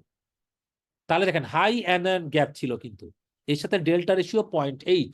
আমরা ডেল্টা রেশিও কি বলেছিলাম, 0.4 থেকে 0.8 যদি হয়, তাহলে এখানে হাগমার সাথে অবশ্যই নাগমা আছে, অবশ্যই কন্ডিশনে normal anion gap metabolic acidosis আছে। 1 থেকে 2 এর মধ্যে হলে শুধু হাগমা, 2 ক্রস করে গেলে হাগমার সাথে মেটাবলিক অ্যালকালোসিস। তাহলে দেখছেন, তাহলে আমার এখানে পুরা হচ্ছে হাই অ্যানায়ন গ্যাপের সাথে normal anion gap metabolic acidosis আছে। কিভাবে ব্যাখ্যা করবেন, এই যে ডায়রিয়া হয়েছে, ডায়রিয়ার জন্য normal anion gap metabolic acidosis, এখন তার একেআই হয়ে গেছে, একেআই এর জন্য মোস্ট লাইকলি তার হচ্ছে অ্যাসিড রিটার্ন হচ্ছে, ল্যাকটেট বাইগুলো এই কারণে তার হাই আয়রন গ্যাপ মেটাবলিক অ্যাসিডোসিসও ডেভেলপ করেছে। So this is combination of HAGMA with NAGMA. So আপনি তখনই বুঝে যাবেন একটা এই রেশিও পাচ্ছেন, নাগমার সাথে হাগমা পাচ্ছেন in a patient of diarrhoea, তার মানে বুঝতে হবে তার একেআই হয়ে গেছে। খুবই গুরুত্বপূর্ণ। তো এই জন্য দেখেন এই জিনিসগুলো কিন্তু আমাদের এইভাবেই ক্যালকুলেশন গুলো জড়িত সবগুলো। পরের সিনারিও আমরা এখন অনেক সিনারিও সলভ করছি, আর টাইম বেশি নিব না আমরা। প্রথমে এটা দেখে নেন যে এটা পিএইচ এর কি অবস্থা। আচ্ছা, তাহলে পিএইচ এর কি অবস্থা? পিএইচ এর এই কন্ডিশনে কি অবস্থা? দেখেন পিএইচটা এই কন্ডিশনে অ্যাসিডোটিক পিএইচ। ফার্স্ট অফ অল আমি নেক্সট নজর কোথায় দিব? বাইকার্বনেটে। অ্যাসিডোটিক পিএইচ আছে, বাইকার্বনেট কম আছে। তার মানে কি? তার মানে কি অ্যাসিডোসিস বাইকার্বনেট মানে কি? Metabolic acidosis. তাহলে প্রথম কথা হচ্ছে মেটাবলিক অ্যাসিডোসিস। 2 নম্বর কথা আমি কম্পেনসেট করেছে কিনা। তাহলে কম্পেনসেট করার জন্য সবচেয়ে ভুয়া উপায় কি? আমি বাইকার্বনেটের সাথে পণ্য যোগ করব। পণ্য যোগ করলে 33 আছে 65, তাহলে আমি অবভিয়াসলি বুঝছি এটা নন কম্পেনসেশন। অবভিয়াসলি নন কম্পেনসেশন। তাহলে দেখেন আমি এখানে কিন্তু প্রথমে ফলো করেছি কিন্তু পিএইচ এর সাথে বাইকার্বনেট। তাহলে এখানে দেখেন কার্বন ডাইঅক্সাইডটা অনেক বেশি। তাহলে অনেক বেশি মানে কি? নন কম্পেনসেশন। আমার এক্সট্রা ক্যালকুলেট করার দরকারই নাই, এটা অবভিয়াস নন কম্পেনসেশন। এটা কত থাকবে আমি এটা অত যাবই না। তাহলে পণ্য যোগ করলে হওয়ার কথা 33, কিন্তু আসছে এটা 65। তাহলে এটা অবভিয়াসলি নন কম্পেনসেশন। তাহলে এটা হচ্ছে both metabolic and respiratory acidosis. তাহলে দেখেন এটা প্রথম প্যাথোলজি আর দ্বিতীয় প্যাথোলজি, দুটা প্যাথোলজি পেলাম। তো এই দুই প্যাথোলজির মধ্যে একটা প্যাথোলজি অ্যাসিডোসিস আছে। কোন অ্যাসিডোসিস? Metabolic acidosis. তাহলে আমাকে ওই একই গরুর রচনা, অ্যানায়ন গ্যাপ ক্যালকুলেশন করতে হবে। কিভাবে ক্যালকুলেশন করব? ওই যে ফর্মুলা অনুযায়ী ক্যালকুলেশন করলাম, করে কত পেলাম? 128 যোগ হচ্ছে 4, 132। 132 থেকে এর সাথে কত বাদ দিব? 110, তার মানে 22। তার মানে 22। তাহলে যখনই 22 হবে হাই আয়রন গ্যাপ। আর যখনই হাই আয়রন গ্যাপ আমরা পেয়ে যাব, আমার নেক্সট কাজ হবে হচ্ছে ডেল্টা রেশিও ক্যালকুলেট করে দেখতে হবে। তাহলে ডেল্টা রেশিও ক্যালকুলেট করলাম, করে আমি দেখলাম ধরেন জাস্ট কথার কথা 10/6। 10/6 মানে কি? এটা হচ্ছে 1 পয়েন্ট সামথিং, মানে অবশ্যই 1 থেকে 2 এর মধ্যে। তাহলে আমার ডায়াগনোসিস কি হবে? এইটা হচ্ছে high anion gap metabolic acidosis only. কারণ 1 থেকে 2 এর মধ্যে থাকলে অনলি হাগমা, সাথে আর কি পাচ্ছি? Respiratory acidosis. ঠিক আছে, এটা কেন হতে পারে কিছু এক্সাম্পল দিই। এক্সাম্পল হচ্ছে ধরেন একটা পেশেন্ট জাস্ট কথার কথা কোনো রেসপিরেটরি অ্যাসিডোসিস কেন হতে পারে? ধরেন একটা রুগী আপনার কাছে নিয়ে আসছে জাস্ট কথার কথা heart failure. Heart failure heart failure কারণে রেসপিরেটরি অ্যাসিডোসিস। এখন হার্ট ফেলিওরের জনিত কারণে তার কিডনিতে ব্লাড ফ্লো কমে গেছে। কিডনিতে ব্লাড ফ্লো কমে গেলে কিডনি কি ডেভেলপ করবে? কিডনিতে রেনাল ফেলিওর হবে। রেনাল ফেলিওর হলে কি হবে? এখানে ল্যাকটেট রিটার্ন হবে। So they can cause high anion gap metabolic acidosis. তাহলে heart failure with prerenal AKI. কারণ যখনই হার্ট কাজ করছে না, ব্লাড ভলিউম কম যাচ্ছে, তার মানে কিডনিতে ব্লাড ভলিউম কম যাচ্ছে, তাহলে পেশেন্ট একেআই ডেভেলপ করছে। সো একেআই দিয়ে আপনি হাগমা এক্সপ্লেন করতে পারবেন ইজিলি। ঠিক আছে, এইটা এইভাবে কিন্তু এটা এক্সপ্লেন করা যায়। খুবই কমন একটা এক্সাম্পল, এভাবে কিন্তু পরীক্ষায় আসতে পারে। ওকে, আচ্ছা এবার পরের সিনারিতে চলে আসি। এবার একটা পেশেন্ট ডায়াবেটিস। ঠিক আছে, ডায়াবেটিসের রুগী আমাদের কাছে কি নিয়ে আসছে? পিএইচটা ধরেন 7.25। তাহলে 7.25 থাকলে এটা অ্যাসিডোটিক পিএইচ। বাইকার্বনেট দিকে নজর দিব, বাইকার্বনেট ফলো করছে, তাহলে এটা মেটাবলিক অ্যাসিডোসিস। তাহলে প্রথম পয়েন্ট অফ ভিউ হচ্ছে metabolic acidosis. 2 number point of view compensate করছে কিনা বুঝার সোজা উপায় কি? এই বাইকার্বনেটের সাথে পণ্য যোগ করে দিব। পণ্য যোগ করে দিলে দেখেন 27 হয়ে যাচ্ছে, তার মানে অবভিয়াসলি তার কম্পেনসেশন আছে। তারপর ইচ্ছা হলে আপনি ক্যালকুলেশন করতে পারেন। ক্যালকুলেশন করে দেখলাম ধরেন 24 থেকে 28 আছে, তাহলে এটা কম্পেনসেশন। ঠিক আছে, এটা কম্পেনসেশন। এবার নেক্সট কাজ কি হবে আপনার এই কন্ডিশনে? আপনি অবশ্যই এদের অ্যানায়ন গ্যাপ দেখবেন। অ্যানায়ন গ্যাপ কত? তবে একটা পয়েন্ট অফ ভিউ দেখেন, অ্যানায়ন গ্যাপে কিন্তু এখানে পটাশিয়াম নাই। পটাশিয়াম নাই, আপনি এটাতে একদম ওরিড হবেন না, কারণ আপনি সোডিয়াম দিয়ে এটা কাজ চালায় যেতে পারবেন according to formula. So sodium minus chloride minus bicarbonate, তাহলে কত হলো? 140 মাইনাস 100, তাহলে অ্যানায়ন গ্যাপ 40, কোনো ডাউট নাই। তাহলে হাই অ্যানায়ন গ্যাপ। তাহলে হাই অ্যানায়ন গ্যাপ হলে কি? আপনাকে ডেল্টা রেশিও ক্যালকুলেট করতে হবে। তাহলে ডেল্টা রেশিও ক্যালকুলেট করে আমি দেখলাম 40 মাইনাস 12 ডিভাইডেড বাই 24 মাইনাস 12, তাহলে কত হলো? 28 মাইনাস 12, 28 ডিভাইডেড বাই 12, তাহলে অবভিয়াসলি 2 এর চাইতে বেশি। তাহলে 2 এর চাইতে বেশি হলে এখানে শুধু হাই অ্যানায়ন গ্যাপ মেটাবলিক অ্যাসিডোসিসই নাই, তার সাথে অবশ্যই মেটাবলিক অ্যালকালোসিস আছে। ঠিক আছে, মেটাবলিক অ্যালকালোসিস আছে। তাহলে ডায়াবেটিসের রোগী, তাহলে আমি কমনলি কি ব্যাখ্যা করতে পারবো? হয়তো এই ডায়াবেটিসের রোগীর জন্য তার কি হয়েছে? রেনাল ফেইলিওর ডেভেলপ করেছে বা ডিকে হয়েছে, যার কারণে তার হাই এনার্জি মেটাবলিক অ্যাসিডোসিস আছে, আর অথবা আর সাথে অ্যালকালোসিসটা কেন হতে পারে, হয় সে ডায়ুরেটিক পাচ্ছে অথবা সে অনেক বমি করেছে, এই দুইটা কারণে তার অ্যালকালোসিস ডেভেলপ করেছে। ডিকে উইথ ভমিটিং, এক্সিলেন্ট, এটা দিয়েও ব্যাখ্যা করা যেতে পারে। আবার renal failure, diabetes with CKD with হচ্ছে ডায়াবেটিক, এটা দিয়ে আপনি এক্সপ্লেন করতে পারবেন। সো আমাকে একটা এক্সপ্লেনেশন দাঁড় করাতে হবে, that is the most important fact. আচ্ছা, একদম শেষের দিকে চলে আসি, আর 3-4টা সিনারিও আছে। এরপরের সিনারিওতে চলে আসি। দেখেন, এটা রুগী আসছে পিএইচ 7.17, এরপরে বাইকার্বনেট নজর দিলাম, বাইকার্বনেট একটু অ্যাসিডোটিক রেঞ্জেই আছে, ঠিক আছে, মানে কম আছে। তাহলে আপনি এটা ব্যাখ্যা করে ফেলতে পারেন যেটা মেটাবলিক অ্যাসিডোসিস হতে পারে, ঠিক আছে। আচ্ছা, আমি এটা আমার মতো করে দেখাচ্ছি, এটা মেটাবলিক অ্যাসিডোসিস অবশ্যই হতে পারে, কারণ দেখেন এখানে পিএইচটা কম, পিএইচটা কম, ঠিক আছে, পিএইচটা কম, বাইকার্বনেটও কম, আবার কার্বন ডাইঅক্সাইডও বেশি, মানে দুটোই অ্যাসিডোসিস মনে হচ্ছে। তাহলে কিন্তু যেহেতু আমার ফর্মুলা অনুযায়ী প্রথম নজর থাকবে আমার এটার দিকে, আমি এটা বলবো এটা মেটাবলিক অ্যাসিডোসিস। মেটাবলিক অ্যাসিডোসিস হলে আমার এখানে 15 যোগ করলে কত হয়, 37, আছে 65, তাহলে চোখ বন্ধ করে তার রেসপিরেটরি অ্যাসিডোসিসও আছে, ঠিক আছে। তাহলে respiratory acidosis with metabolic acidosis, এইভাবে আমি এটা ব্যাখ্যা করতে পারি ইজিলি। আবার এই প্যাটার্নে ব্যাখ্যা করতে পারেন ইচ্ছা করলে, এই মজাটা দেখেন, যে আমি ইচ্ছা করলে যদি আমি এটাকে গুরুত্ব দিই, যেখানে অ্যাসিডোসিস এটাও অ্যাসিডোসিস, তাহলে রেসপিরেটরি অ্যাসিডোসিস হিসাব করতে পারি। রেসপিরেটরি অ্যাসিডোসিস হলে চিন্তা করে দেখেন, চিন্তা করে দেখেন তার এটা কত হয়েছে, অ্যাসিডোসিস কন্ডিশন, মানে অ্যাকিউট অ্যাসিডোটিক কন্ডিশন যদি হতো তাহলে 1 করে বাড়ার কথা ছিল। তাহলে নর্মালি যদি 24 হয়, এটা 26-27 যাওয়ার কথা ছিল, মানে 26.5 হওয়ার কথা ছিল অরিজিনালি, কারণ 2.5 বাড়ার কথা ছিল, বাট এটা আছে 22, মানে কমে গেছে। তাহলে না বেড়ে কমে গেছে, তাহলে এটা মেটাবলিক, বাইকার্বনেটটা আরো ফল করেছে, তাহলে এটা মেটাবলিক অ্যাসিডোসিস আছে। তাহলে combination of respiratory acidosis and metabolic acidosis. আমার কাজ কি এখানে শেষ? উত্তর হচ্ছে না, আমাকে অবশ্যই এখানে অ্যানায়ন গ্যাপ দেখতে হবে। অ্যানায়ন গ্যাপ দেখেন 146, 146 মাইনাস এখানে হচ্ছে কত, 120, 146, তো 146 মাইনাস 120, তাহলে এখানে অ্যানায়ন গ্যাপ হাই। এখানেও যে পটাশিয়ামকে আসলে বাদ দিয়েছে, তাহলে এখানে হাই মানে 26 আছে। যদি পটাশিয়ামটা এই কন্ডিশনে বাদও দিয়ে দিই, স্টিল অ্যানায়ন গ্যাপ এই কন্ডিশনে হাই, ধরেন বাদ দিয়ে দিলাম, তাহলে আমার নেক্সট কাজ কি, ডেল্টা রেশিও ক্যালকুলেট করা। তাহলে যখনই আমি ডেল্টা রেশিও ক্যালকুলেট করব, তখন আমি কত পাবো, ধরেন 22 মাইনাস 12 ডিভাইডেড বাই 24 মাইনাস 22, তাহলে এটা 5। তার মানে হাই অ্যানায়ন গ্যাপের সাথে তার মেটাবলিক অ্যালকালোসিসও আছে। তাহলে এখানে কম্বিনেশন অফ ডায়াগনোসিসটা কি ultimately, respiratory acidosis with high anion gap metabolic acidosis with metabolic alkalosis, ঠিক আছে। এটার একটা কমন ব্যাখ্যা, এটা যে সিনারিও থেকে আমি নিয়েছিলাম, এটা আসলে একটা এক্সাম সিনারিও, এমআরসিপি তে একবার আপনাদের বইও আছে।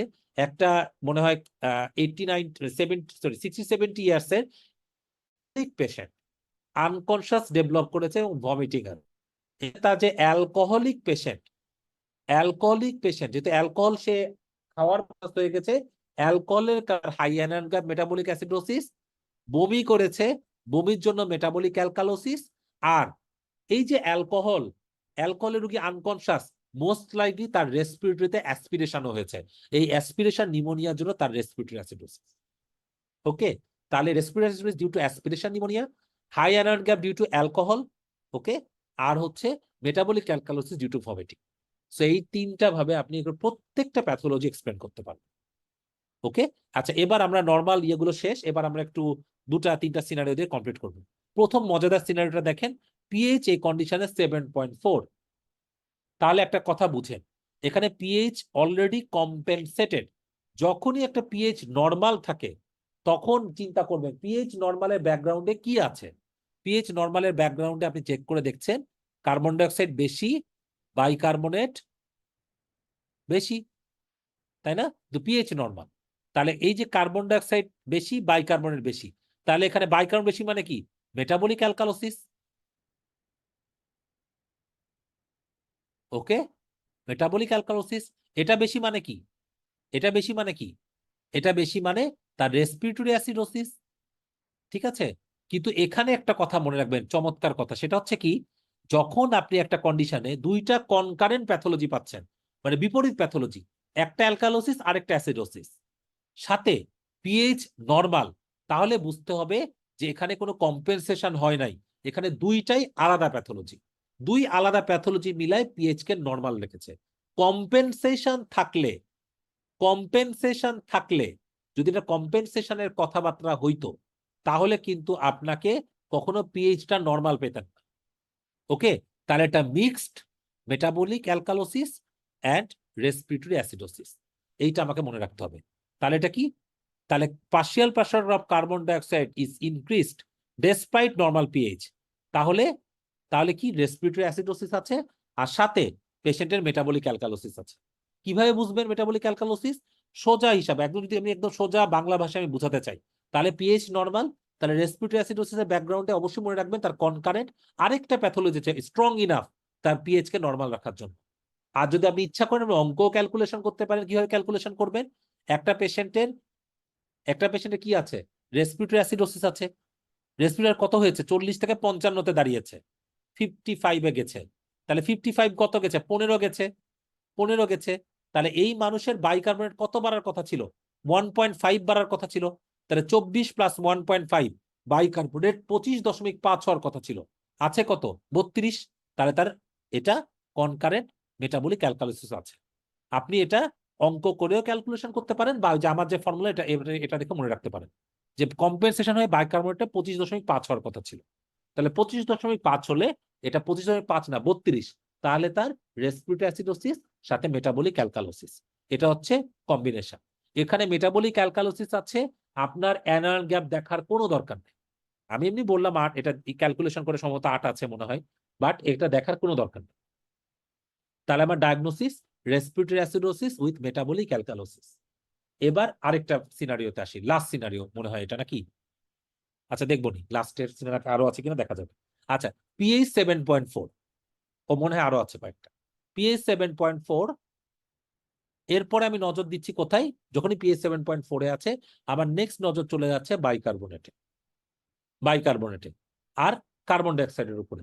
তাহলে দেখেন এখানে পিএইচ নর্মাল, মানে অপোজিট ডিসঅর্ডার অবশ্যই এই কন্ডিশনে আছে। তাহলে অপোজিট ডিসঅর্ডার মানে প্রথমটা কি? দেখেন এখানে এটা অ্যাসিডোসিস, কোন অ্যাসিডোসিস? Metabolic acidosis. এখানে কার্বন ডাইঅক্সাইডও অনেক কম, মানে তার রেসপিরেটরি অ্যালকালোসিস আছে। তাহলে প্রথম কথা হচ্ছে পিএইচ নর্মাল, এর সাথে পেশেন্টের রেসপিরেটরি অ্যালকালোসিস আছে, এবং রেসপিরেটরি অ্যালকালোসিস ব্যাকগ্রাউন্ডে দেখেন নর্মালি তার কথা 40 ছিল, এটা এখন আছে কত? 40 ছিল 22। তাহলে এটা অ্যালকালোসিসে বাইকার্বনেট 2 করে কমার কথা।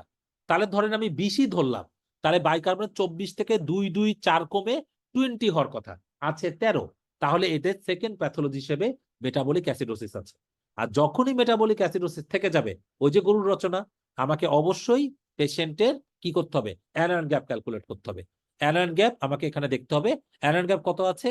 এখানে যেহেতু নাই আমাদের, মানে পটাশিয়াম নাই, তাহলে ধরেন 146 মাইনাস অলমোস্ট কত? 88 যোগ 13 মানে 101, তাহলে অ্যানোয়ান গ্যাপ 45। তাহলে high anion gap metabolic acidosis. এবার হাই অ্যানোয়ান গ্যাপ পেলাম, আমরা কি করব? ডেল্টা রেশিও দেখতে হবে। ডেল্টা রেশিও ধরেন এখানে 2 এর বেশি আছে। কেন 2 এর বেশি হবে? কারণ এখানে আপনি ওই যে 45 থেকে বাদ দিবেন, মানে 45 12 বাদ দিলে তো অনেক বেশি হয়ে যায়, প্রায় 30-এর উপরে থাকে।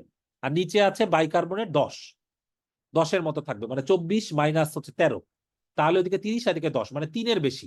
তাহলে ডেল্টা গ্যাপ 2-এর চাইতে বেশি।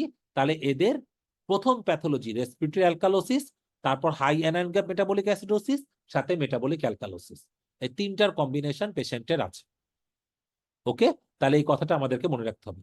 তাহলে এইভাবে আপনাকে প্রত্যেকটা প্যাথোলজি এক্সপ্লেন করতে হবে। এবার দেখেন এই প্যাথোলজিটা, এটা একদম নিয়ার নরমাল একটা সিনারিও। নিয়ার নরমাল কিভাবে? নিয়ার নরমাল একটু চেক করে দেখেন, পিএইচ নরমাল আছে, এইটাও নরমাল আছে। ওকে, সবগুলো নেয়ার নরমাল, ঠিক আছে। কিন্তু আপনি একটু বাইকার্বনেটে দেখেন, বাইকার্বনেট কিছু একটা ঝামেলা করছে এই কন্ডিশনে। তাহলে আমি যখন এটার ক্যালকুলেশন করব, pH normal, partial pressure of carbon dioxide okay, বাইকার্বনেটও অলমোস্ট ওকে, কিন্তু তারপরে এখানে কিন্তু আমি অনেক কিছু ক্যালকুলেশন এই কন্ডিশনে করে দেখতে পারি। ধর বাইকার্বনেট অলমোস্ট ওকে, কি ক্যালকুলেশন করে দেখতে পারি? অ্যানায়ন গ্যাপের কি খবর? অ্যানায়ন গ্যাপটা দেখেন এই কন্ডিশনে কেমন আছে। অ্যানায়ন গ্যাপ চেক করে দেখেন এই কন্ডিশনে পেশেন্টের এই 146 মাইনাস এদিকে হচ্ছে 188 প্লাস 23, মানে ওইদিকে আছে হচ্ছে 111, তার মানে এটা 35-এর মতো। তাই কিনা? অলমোস্ট 35-এর মতো।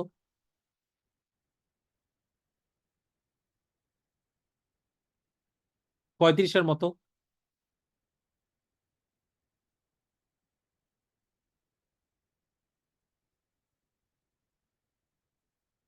আচ্ছা, তাহলে এখানে অলমোস্ট এটা 35-এর মতো আছে। তাহলে যখন এটা 35-এর মতো থাকবে, আমার তাহলে কি হচ্ছে, আমি ডেল্টা রেশিও ক্যালকুলেট করব। ডেল্টা রেশিও কি পেলাম, 35 মাইনাস 12 আর 24 মাইনাস বাইকার্বনেট 23। তাহলে ডেল্টা রেশিও অনেক বেশি। তাহলে এটা আমার ডায়াগনোসিস কি হবে, হাই অ্যানায়ন গ্যাপ মেটাবলিক অ্যাসিডোসিসের সাথে মেটাবলিক অ্যালকালোসিস। তাহলে দেখেন অনেক সময় পিএইচ নর্মাল থাকে, এর সাথেও কিন্তু আমরা মিক্সড ডিসঅর্ডার পেয়ে যেতে পারি। ওকে, দেখেন এটা একটা acidotic condition, alkalotic condition, mixed disorder, pH normal. ঠিক আছে, কাজে আমাকে এই ব্যাখ্যাগুলো অলওয়েজ আমাদেরকে এক্সপ্লেন করতে হবে। এক্সপ্লেনেশন গুলো যদি আমি ঠিক মেনটেন করতে পারি, তাহলে কিন্তু এগুলা ইজিলি আমরা সলভ করতে পারবো। ঠিক আছে, তাহলে এটা মনে হয় লাস্ট ডিসঅর্ডার ছিল। Thank you. কারো কোনো প্রশ্ন থাকলে আমাকে একটু জিজ্ঞাসা করতে পারেন। আচ্ছা, ক্লাস রিলেটেড।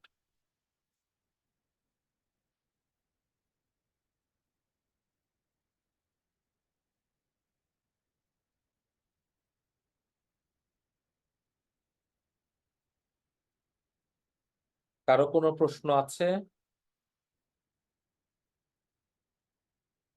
না থাকলে আমরা শেষ করতে পারি।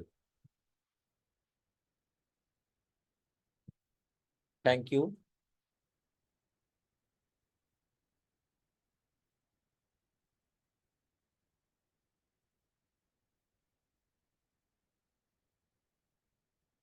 ওকে, আমরা তাহলে একটু শেষ করে দিতে পারি। আর বাকি ক্লাসগুলো আপনাদের দেখে নেওয়ার ইয়ে থাকবে। আরেকটা বিষয় হচ্ছে যেটা বলতে চাচ্ছিলাম, সেটা হচ্ছে আর কি মানে বাকিগুলোর মধ্যে একটা আমার ইকো নিয়ে একটা ক্লাস নেওয়ার ইচ্ছা আছে আপনাদের। যদি আসলে ইকো এগুলো থাকে না, আমরা মোটামুটি সমস্ত টপিক গুলো কভার করার চেষ্টা করছি। পিওরটোন অডিওমেট্রি, স্পাইরোমেট্রি আর হচ্ছে পেডিগ্রি, এগুলো তো লাস্ট ক্লাসে সবগুলোই পাবেন, ওগুলো 3টা টপিকই ছিল। ইকো একটা ক্লাস বাকি আছে, ওটা নিয়ে আমি একটু ইকো আর কোনো হাবিজিবি যদি কোনো টপিক থাকে আমরা অবশ্যই চেষ্টা করবো। আরো যদি কোনো ক্লাসের প্রয়োজন হয় অবশ্যই আমাদের ওই মানে যে পার্ট 2 গ্রুপ আছে, এই গ্রুপে একটু আমাদের জানানোর ব্যবস্থা করবো। ওকে, আর সবাইকে ক্লাসগুলো করে নেওয়ার জন্য আমি একটু রিকোয়েস্ট করবো। থ্যাংক ইউ সো মাচ, আমি শেষ করে দিচ্ছি।